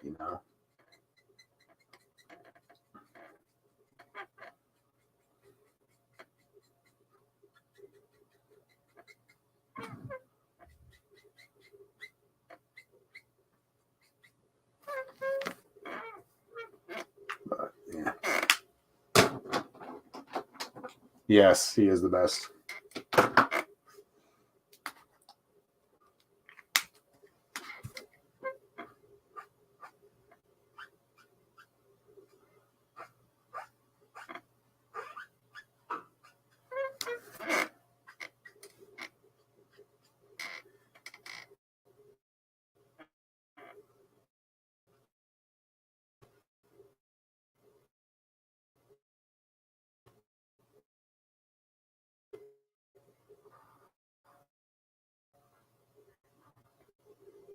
I think I'll leave the guy alone for a little bit. I'll get started there. So for this, we're going to do something very simple.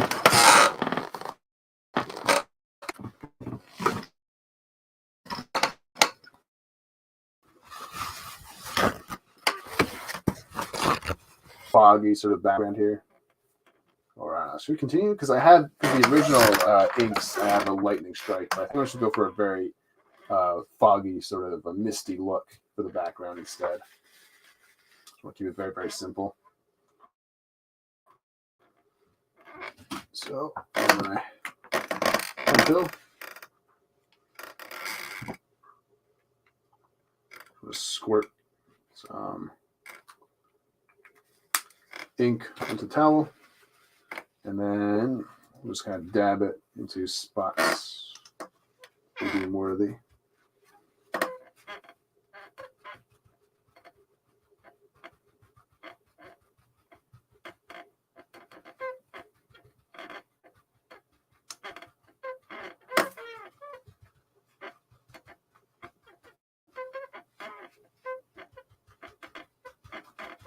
This will make our job a lot easier. It's already adding extra textures that we can kind of accentuate once we get some Copics in on the action here.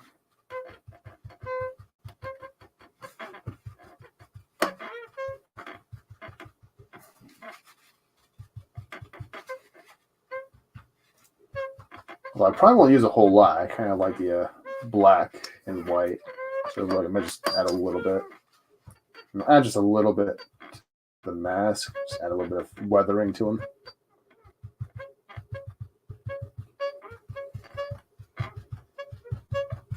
Kind of give him some age. So he is an older man. He's an older gentleman. So, not that we're seeing his face, but just gonna add a little bit.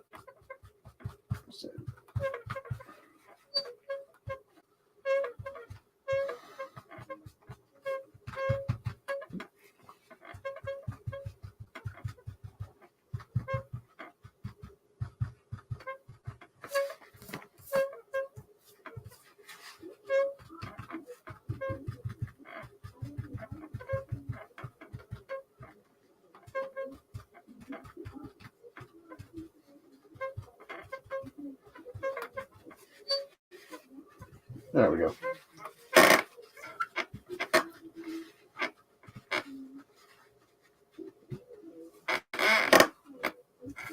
All right. Hey, Orange Hat. How's it going, man? I haven't seen you in a while. Just working on Slade. Michelle. Yeah, Adam West, not included. Should not include it yet. All right. You know, I think I'm gonna go with warm grays actually for this guy. If I can find them. Oh, go. In the drawer. Okay.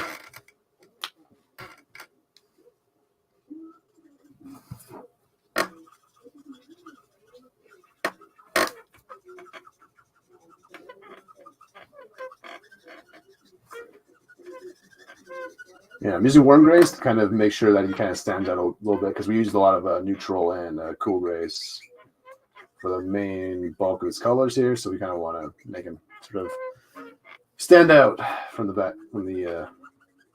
background here. Yeah, I think my guy needs a refill pretty soon.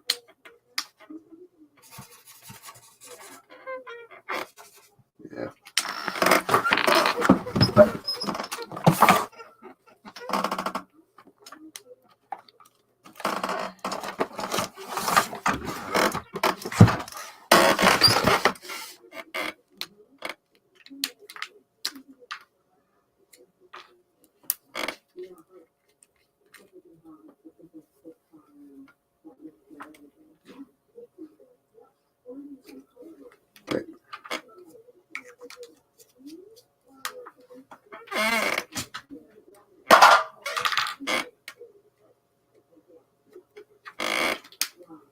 All right, that should do it.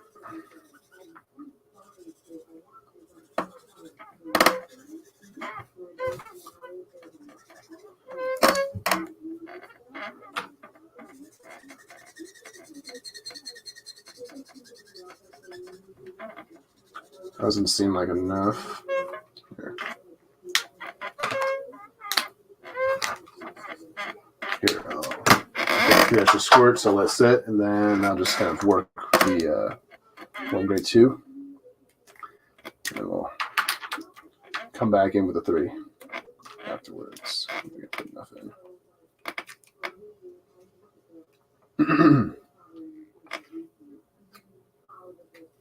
There.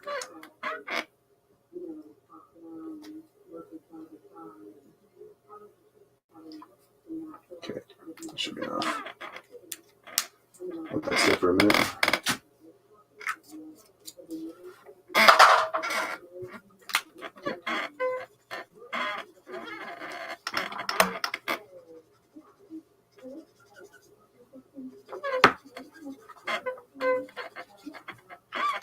So dynamite too. But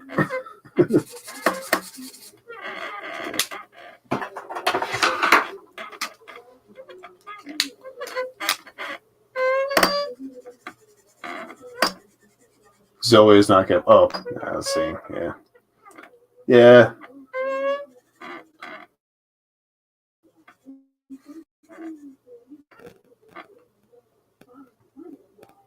Yeah. Yeah, I wasn't really a big fan of the Anne Hathaway's Catwoman either. Yeah, for me, it's Michelle Pfeiffer is the best live action we had. But I also really like the Arkham games version of Catwoman. I thought she was good as well for a lot of reasons. All right. I'll pull the 5. My fucking pens are dying for some reason.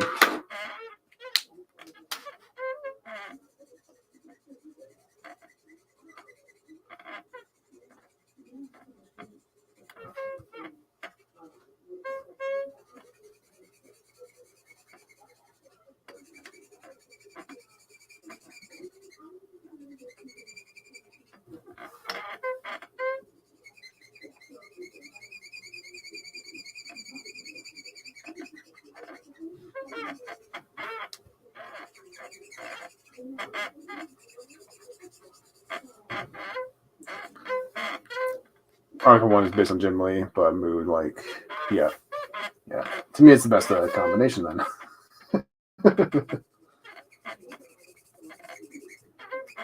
Yeah.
Who would be the ideal Catwoman? I don't know. Not really the best when it comes to fan casting per se.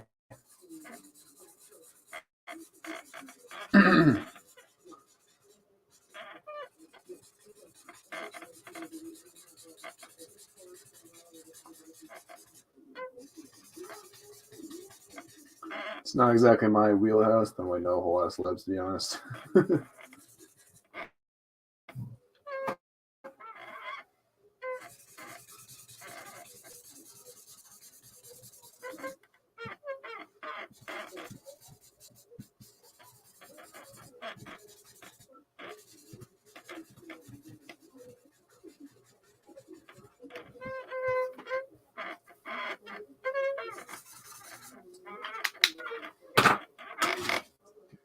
See my 3s back in the game.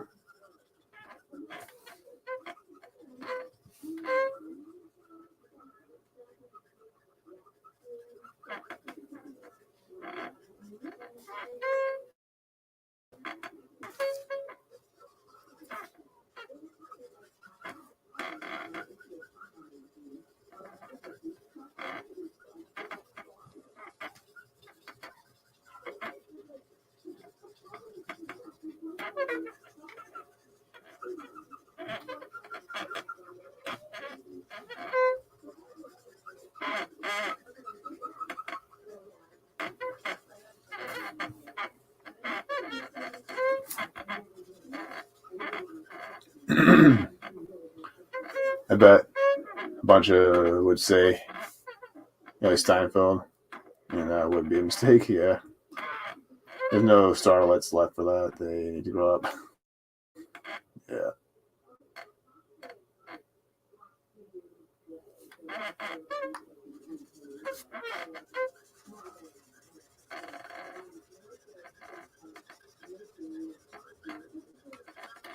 Yeah, it's been so long since I've even thought about celebrities. Honestly, I just don't care about celebs. Like, they used to know the shit out of me. Like a lot of them. Like, it's like.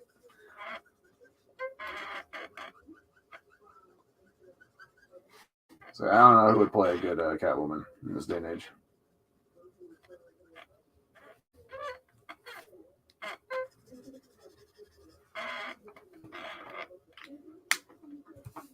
All right.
pop of color in the back.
Let's see here.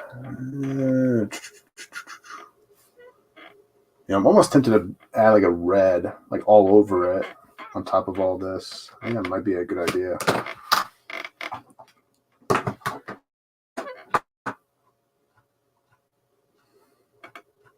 Just trying to look at some reference here.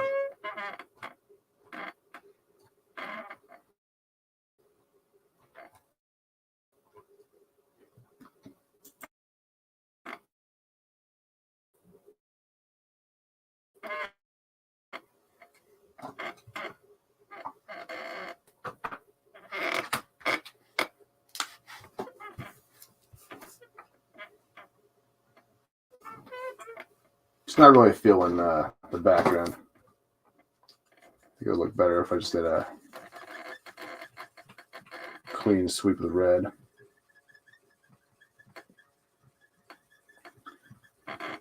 Also kind of make it reminiscent of the cartoon when they did the Trigon episodes, where he could completely destroy the Earth, basically, or conquer the Earth and whatnot.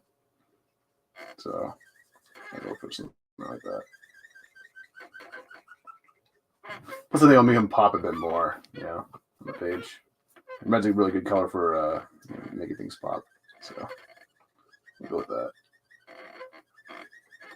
Just kind of starting off with this dark suntan, E15. You have a bunch of weird names for these colors.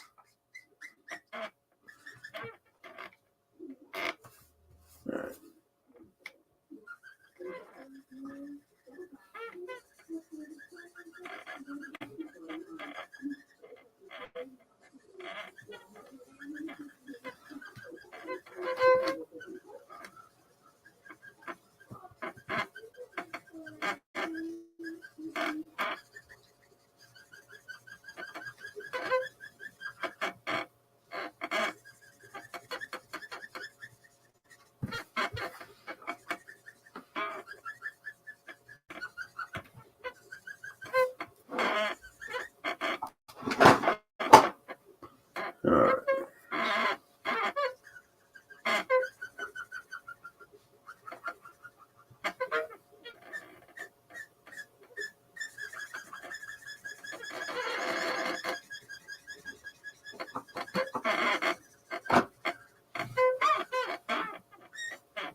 I'll get the groundwork laid. We'll get some reds. We'll use a 27.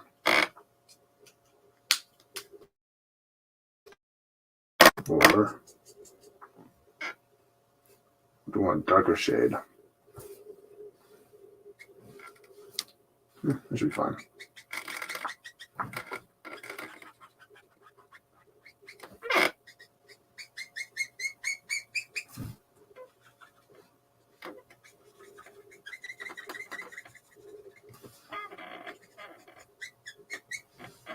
Just get down on me too. Seems like it. Let's just patch here and I'll switch to a different shade.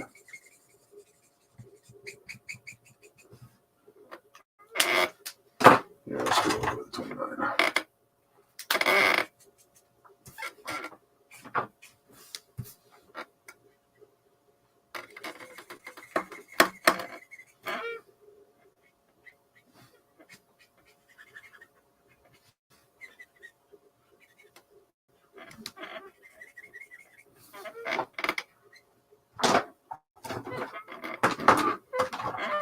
I'm away.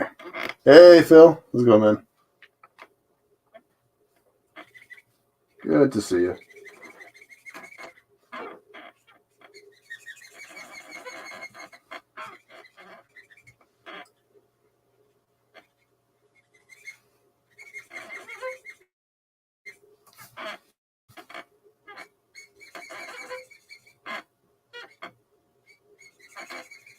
I almost want to do a trigon piece at some point now. It's giving me some trigon vibes, all the red. I think in the episode when they brought Trigon in, he was actually kind of just like chilling, like in the like using the Titan's like actual tower as a throne. I think that'd be a really cool thing to draw.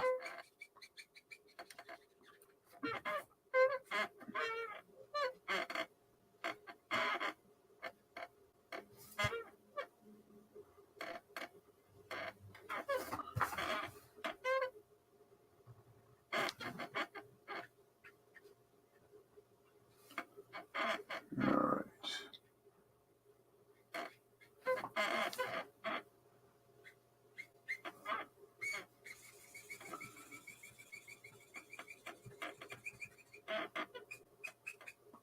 That's it, almost 6.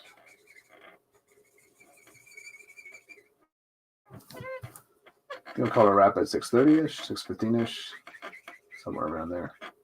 Should be able to get this done pretty soon, actually. Probably around 6 then. I don't think it'll take me very long. Finish this guy up.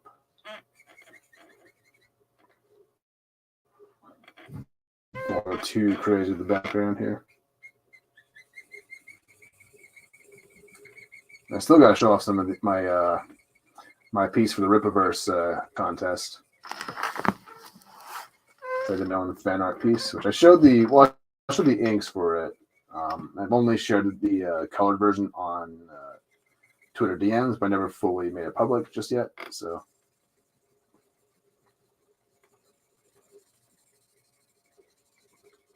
because I figured I'd show it off here, because why not? But I drew Yaira from Rippaverse stuff, so hopefully it makes the cut. Because apparently you can't.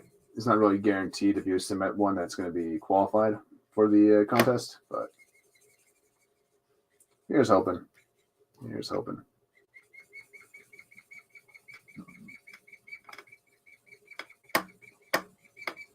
Yeah, I'm really digging the red. Almost want to add a little bit of a orange tint to them almost in some areas here.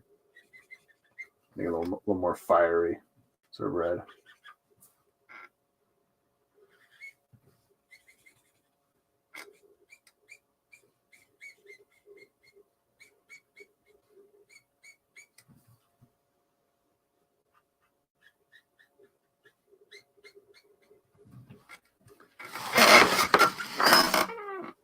All right, what?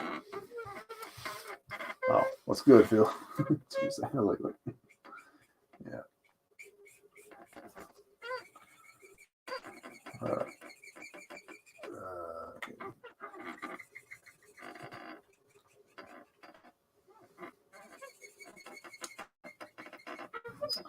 But yeah, I kind of want to get off pretty soon because I want to get some notes made for my stream tomorrow with Dadman, which I'll be kind of be talking about Transformers because he's been wanting to know a little bit more about the franchise. So gotta kind of not necessarily make notes on what I know, but notes on what topics to kind of stay on topic of for when we do this stream. Because I think I'm just going to kind of try and stick to just G1 lore as much as possible. Because it's really hard to explain Transformers lore, especially to people who don't really know the franchise or who are a bit more normie-ish or casual to the franchise. It's really hard to explain because there's so many different continuities, so many things you need to preface before you can even. It's not like Star Wars, right? It's like with Star Wars, you have a singular sort of continuity, whereas Transformers is all over the place. So it's kind of hard to because with Transformers, the way the lore and the way it all kind of works is that there's no real one singular timeline. It's all kind of just like every other cartoon, TV show, like movie, whatever. It's usually all in its own universe. It's kind of the best way to kind of think about it. Like if you thought that following DC and Marvel's continuity shifts was bad, no, Transformers. It's like Transformers is all over the place when it comes to that stuff.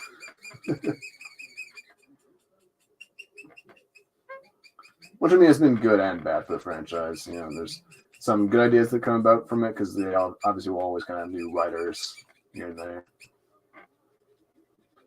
try new things and all that.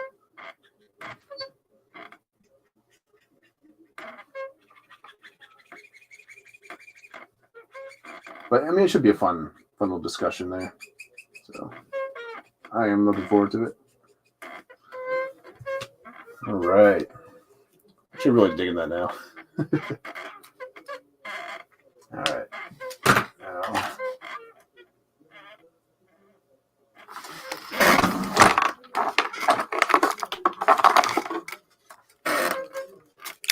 Orange on this guy.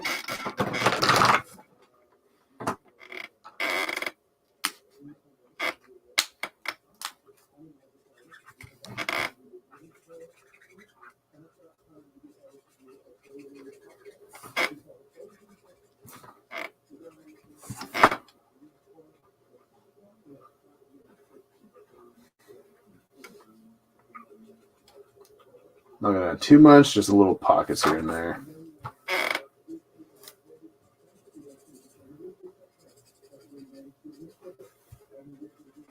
This guy's diamond.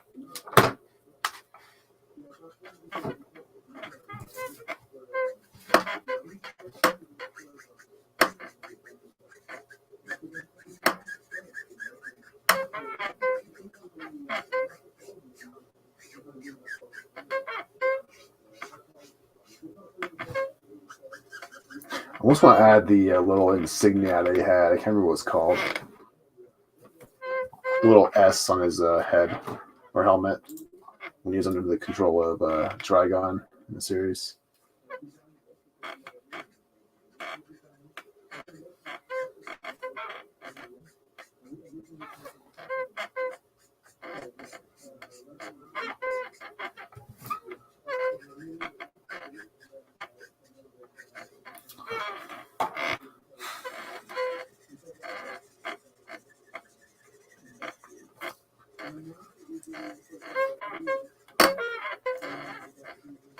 There we go.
All right. Here's a little bit more yellow. Kind of a little bit of a yellowy sort of color to them.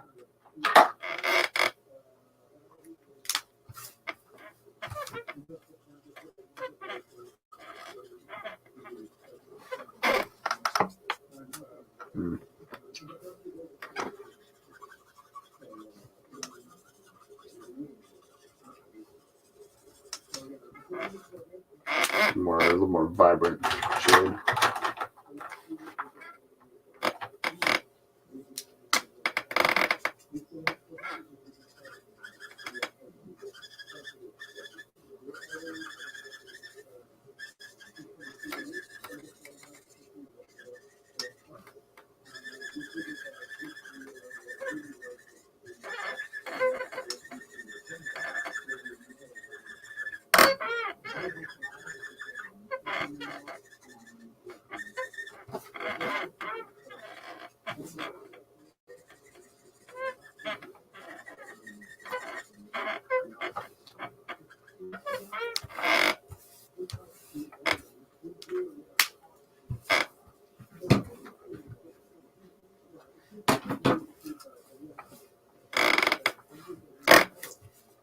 Okay. All right, so I'm going to do the symbol on his head. I need to be very careful with it.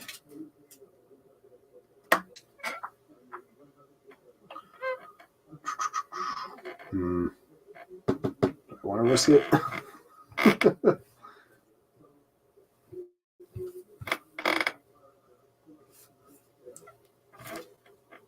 It's kind of just like an S. If you practice drawings, just like that, feel with it, you know.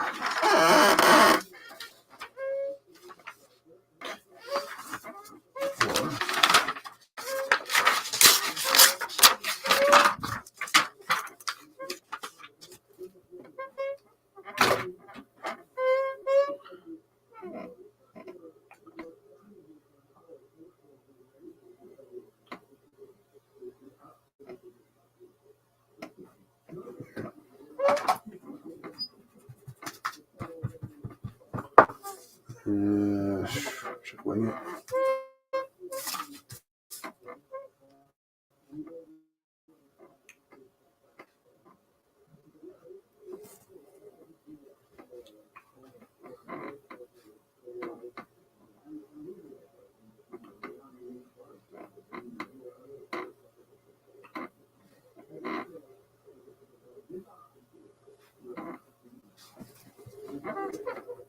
Something like that.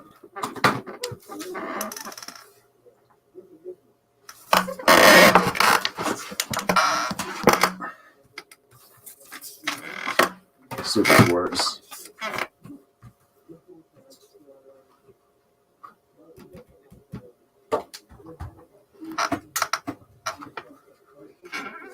Yeah, I probably will see it actually. Oh, okay. That's kind of cool. You just see the eye. All right. Trying out different things. Okay. You know what? I'll use my red pencil. Just trying to see where it is on the helmet. It's right about here. Just lightly rough it in.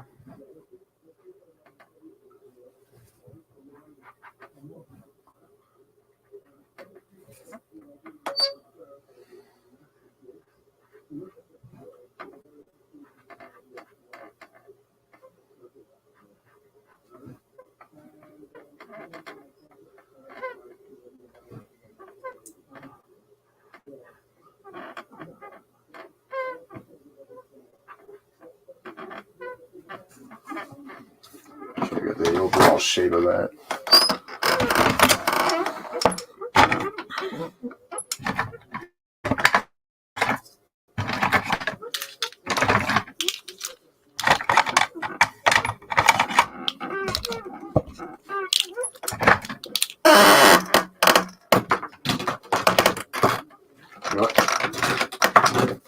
markers off my desk. Why it's not on my right way. Yeah, shot in a cell. Yeah.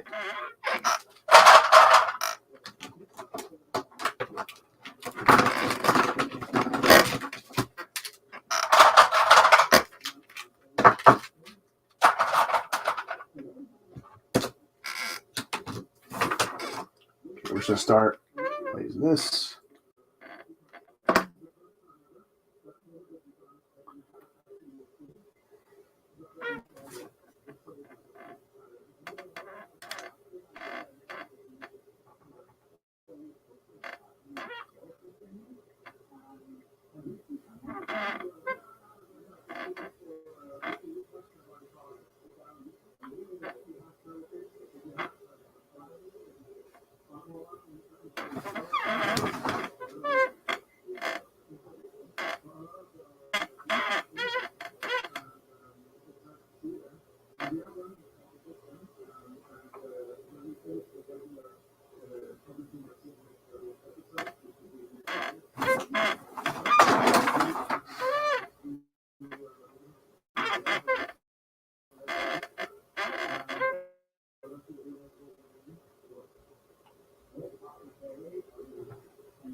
There we go.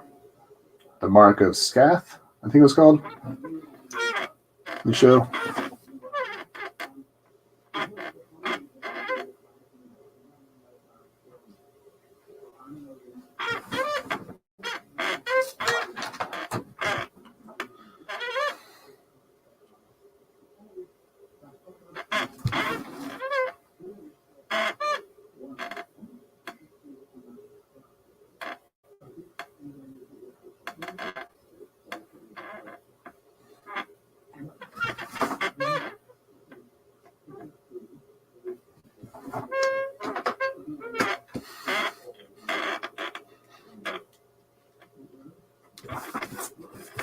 There we go. Kind of works. Here, let me see it better this way. There we go.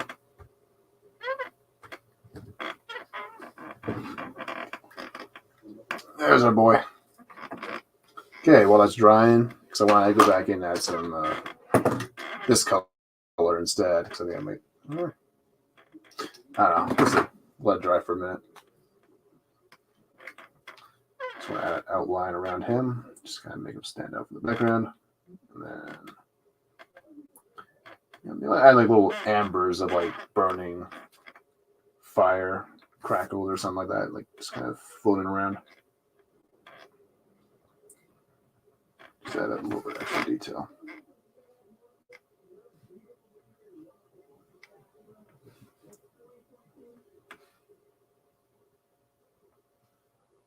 Also gotta fix up his eye. It kind of took a beating with the colors there. So add some extra white there.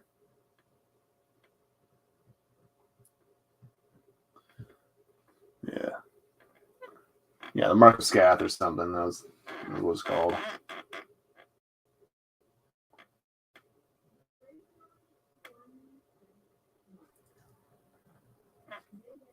I almost want to do more Raven actually because of the different emotional clones of her that we saw in the cartoon.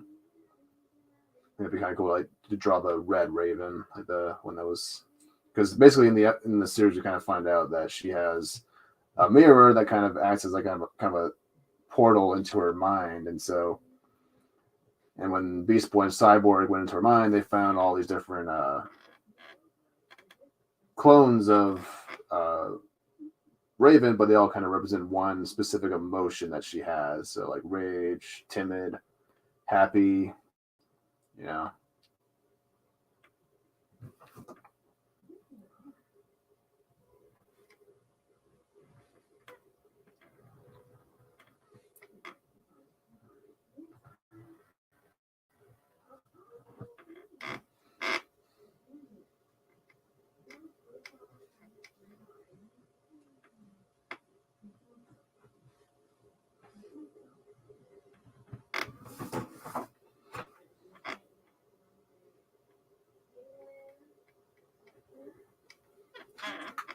You know, thank God the mark didn't turn out horribly.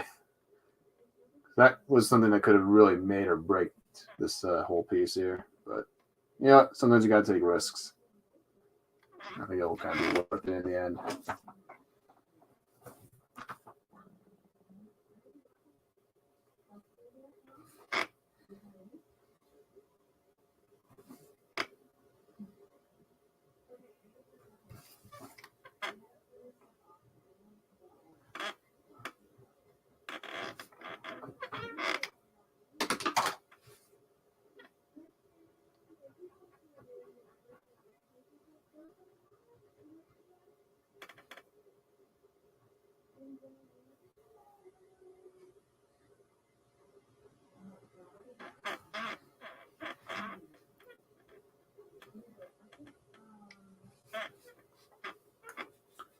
But all right, yeah. But I've already kind of drawn Raven so many times now. So I did the one with her and Beast Boy, and then I did the one with the group shot. So it was like it might be a little bit too much Raven. But again, is there really such a thing as too much Raven? I just like to keep it kind of fresh and new on the channel. You know, maybe in a couple. I don't know. Maybe I'll do a Teen Titans Christmas piece or a Halloween piece or something. When the so I kind of do want to get better at doing holiday themed pieces and stuff like that. Or no, maybe we should do a pumpkin again this year because we did one a couple of years ago on the channel. We did the Green Lantern symbol, so you know, do something for that as well. Oh, what about a Trigon like pumpkin? That'd be kind of cool, actually. Yeah, we'll see.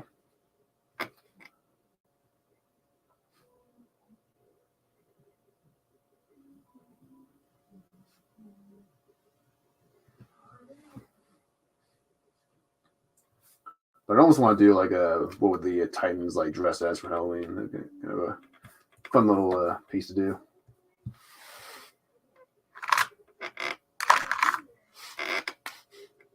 Use that DCU online one on the missions, and it's not that. Oh, like they do like something with Trigon. That's cool. All right, let's fix up this eye.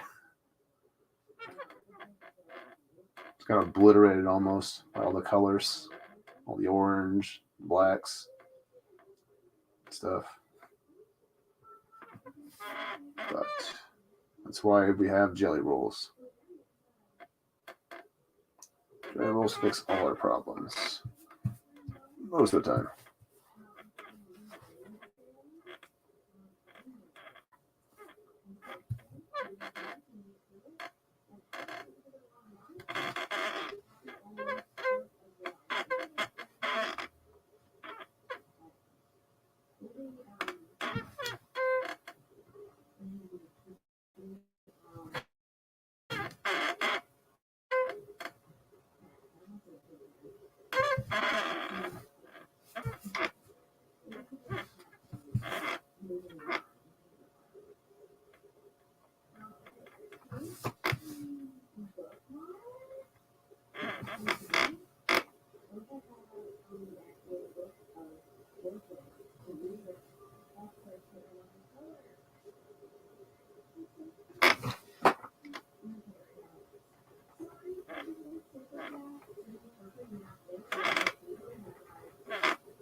A little bit of an outline for some parts of him.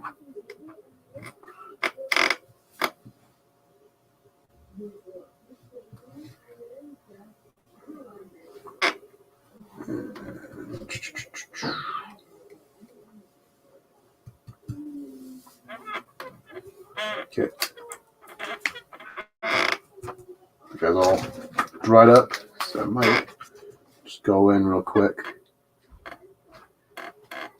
Just gonna put this all the way around. Simple. Add a little bit of a lighting sort of effect here. So go back in with a white or maybe an orange. Who knows? I'm thinking more of an orange actually. Just gonna make it look like it's glowing.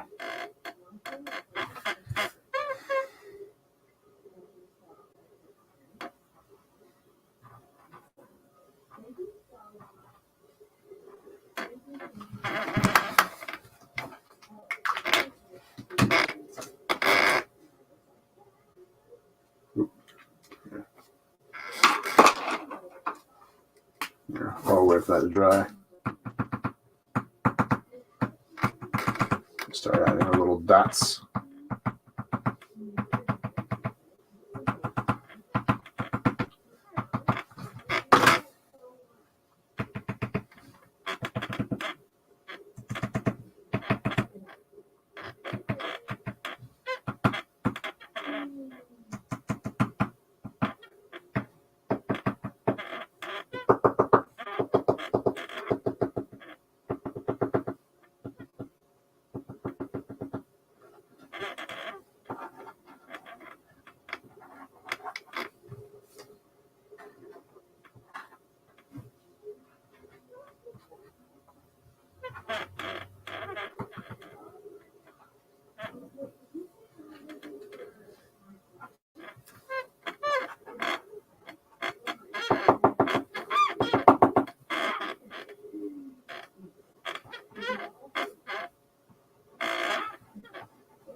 Trigon pumpkin would be very cool with yeah, red lights.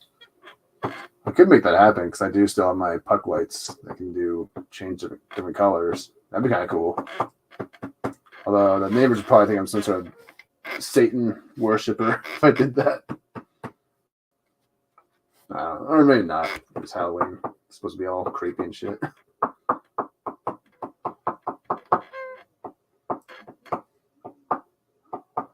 Yeah, Trigon would be kind of cool. You really need to do a Trigon piece at some point. I think it's a really cool going. It was actually kind of cool in the Lego. Maybe I should do a walkthrough of all the Lego Batman games. Should we do that at some point on my Twitch? I don't think I can do it on my YouTube because I can't. Well, I have an Elgato. I just don't know how to. I just can't really use it on my computer because I don't think it's strong enough to withstand it. But I could probably do it on Twitch. If you guys want, you could probably at some point do a little Lego game streams on the channel because those games are always fun. But yeah, in the Lego DC Villains game, when they had Trigon in the game, you can actually grow and become a big version of him. Like you'd be like stomping around as a big giant in the game. It was great. All right. Let's get the squiggles in. Yeah, we'll have to do some game streams at some point. Just kind of spice things up a bit.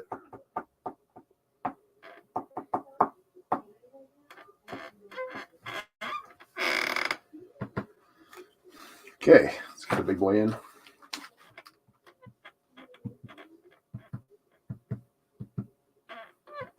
I think yellow would be better.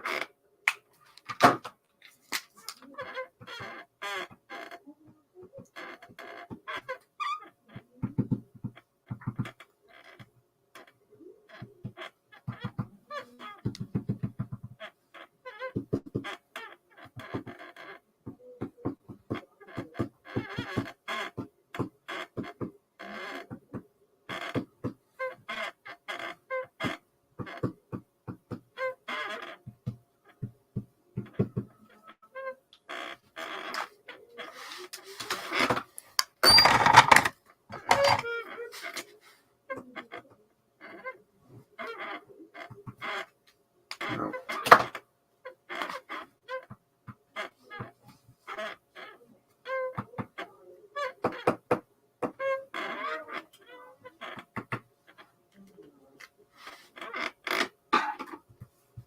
I have no clue how to stream a game. Well, yeah. Yeah, well, I can only use a Twitch because I can only that's the only program or streaming site I can use on the Xbox. That'll go straight to my account. And I don't know how to do it with YouTube. I don't know if there's a live service for that just yet. So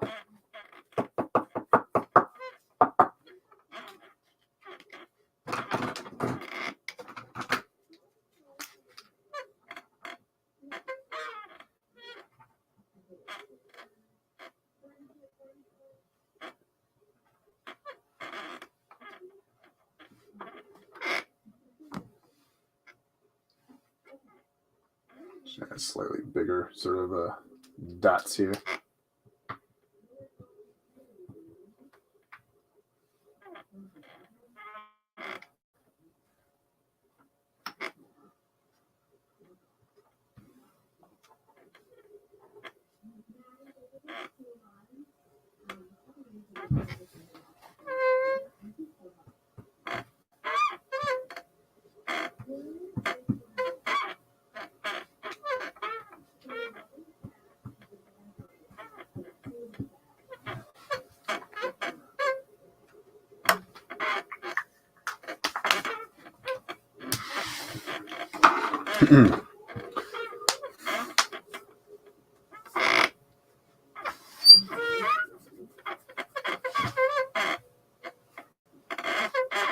All right.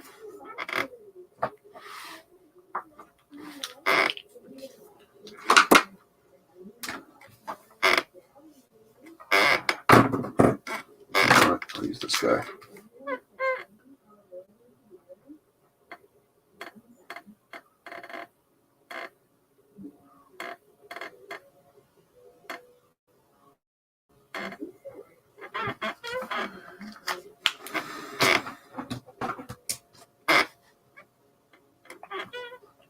Right.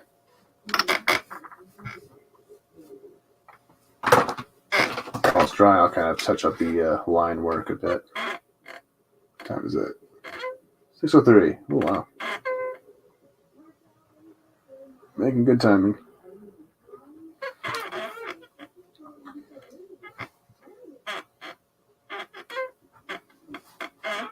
I shall grab the Tombow here. Just kind of thicken some lines up here.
Thanks, Corey. Good to see you. Thank you for joining. We're just about to wrap this one up, actually. So, but I'm gonna do a little show and tell at the very in a minute. So, we gotta at least show off some of the stuff I've been working on.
All right, just the helmet.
Okay. It should be dry enough. Yep.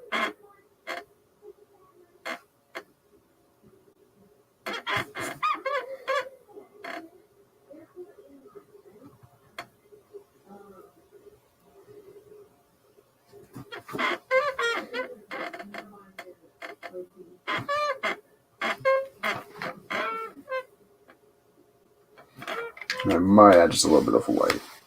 It's all dried up a bit more. Oh, just want to fix one there.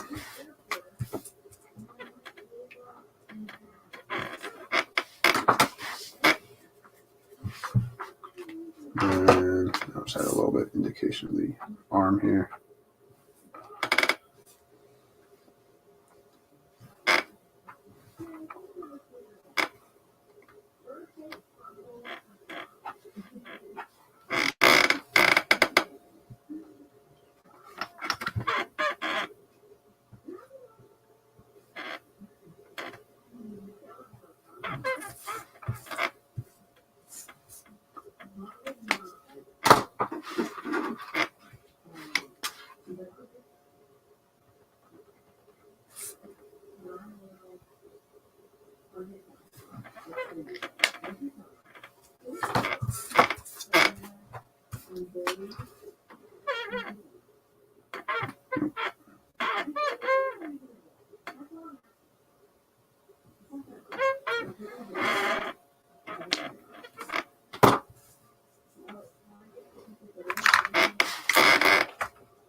Just let that dry.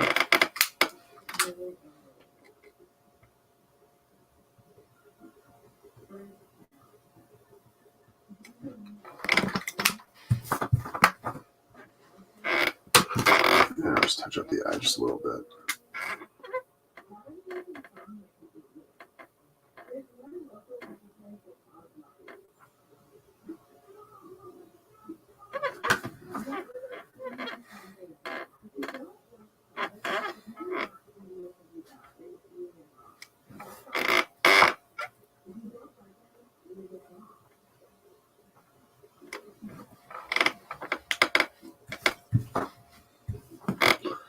All right. I think I'm done. I think that'll do it for the stream.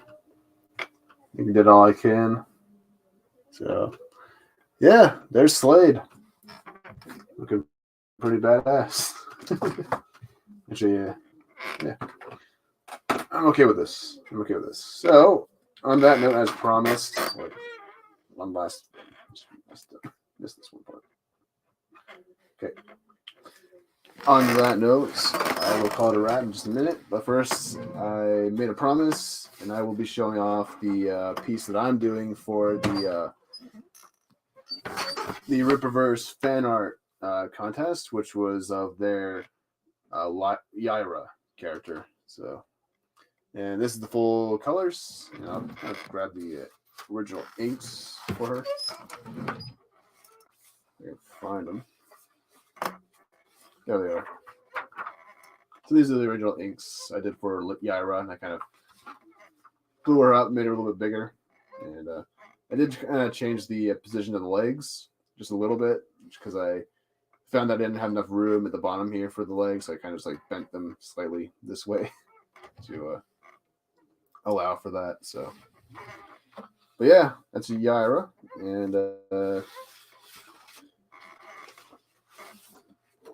that should do it for this stream. And I'll grab the Titans. And this is the piece we did last weekend. So we got the Titans. Now we got their villain. Their big bad villain. So, yeah. Oh, and just to compare to the original inks for Slade here. So, a little different background here, but I think it all paid off. Oh, I sign my name.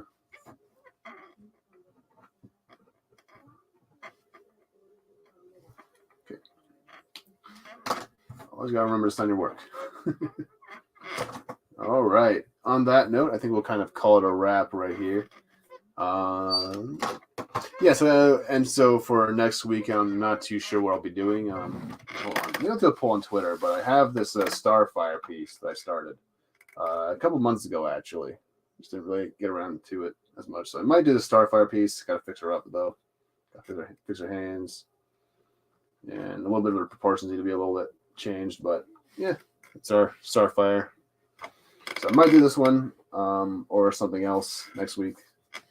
Maybe I'll do a poll on Twitter. See what people are thinking. I got to look through all my unfinished work to see which ones I want to do. But I'm thinking about doing Starfire because, might as well just end the month on some Titans because, we did the Raven and Beast Boy, did the team up shot, and now we did Slade, so I might as well just finish them all off. So, but on that note, I think we'll call it a wrap. Now I'll pull up some of my little clips here because, this is a Deathstroke Slade piece, so we might as well end on some Deathstroke.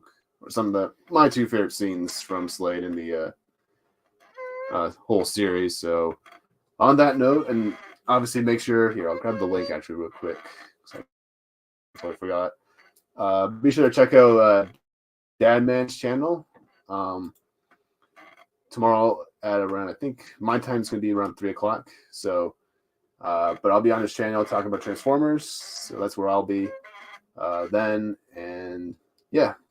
And we'll kind of figure out what we're going to be doing for the next stream next Saturday. So just find Demon's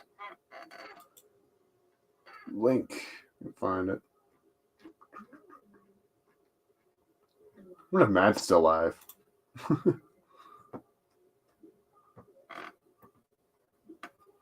You know, I'll see if Dadman has the link for the stream pulled up yet. Oh my god, this is so slow. All right. Oh, she just finished her stream an hour ago. So, I think. Dadman, where are you? All right. Here, I'll pull that up. I'll grab a goddamn link. There we go. All right. So be sure to subscribe to Dadman. I'll be on his channel with the link.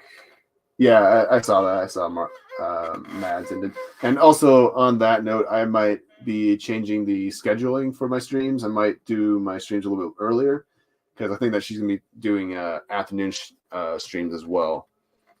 And so I think it'll be because we both kind of have the same sort of audience. So I think that'll be kind of best for both of us if I do mine a little bit earlier. So, and I'm a bit, I think that I'm a bit more flexible with my schedule. So I'm gonna make it work. So I'm thinking maybe 10, 11 o'clock start time for my streams from now on. Or maybe we could do Sunday streams again. You know, we can always try that. But yeah, on that note, I will see you all later. I just want to say thank you to Power, Grumpy, Corey, Orange Hat, Dominic, Phil, and yeah. Just trying to make sure I get everybody. Yep. All right. So thank you guys so much for dropping by, and I will see you guys tomorrow and then next weekend. So yeah. So yeah, see you guys later. Excellent, Robin. I'm pleased.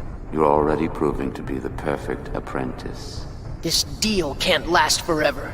It can, and it will. The Titans still have no idea that my chronoton detonator was more than a decoy.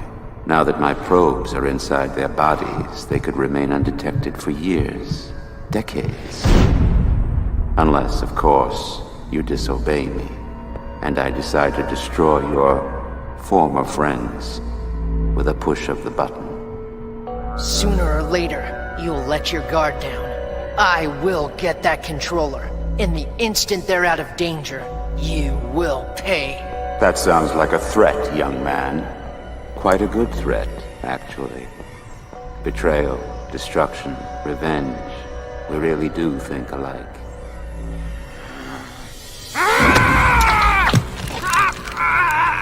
I monitored your vital signs during the mission. Elevated heart rate, adrenaline, endorphins.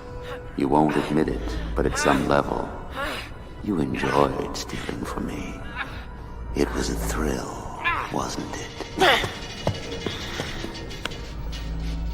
You're going to keep stealing, Robin. And you're going to keep getting that thrill. And sooner or later, you will see things my way.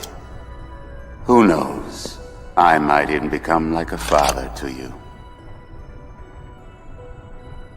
I already have a father.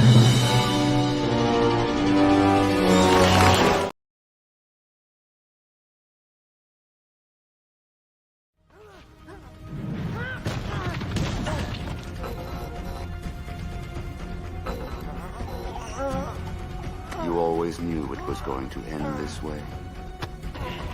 No, Slade. Stop. No, Robin. I won't stop. Not now, not ever. I am the thing that keeps you up at night. The evil that haunts every dark corner of your mind. I will never rest. And neither will you.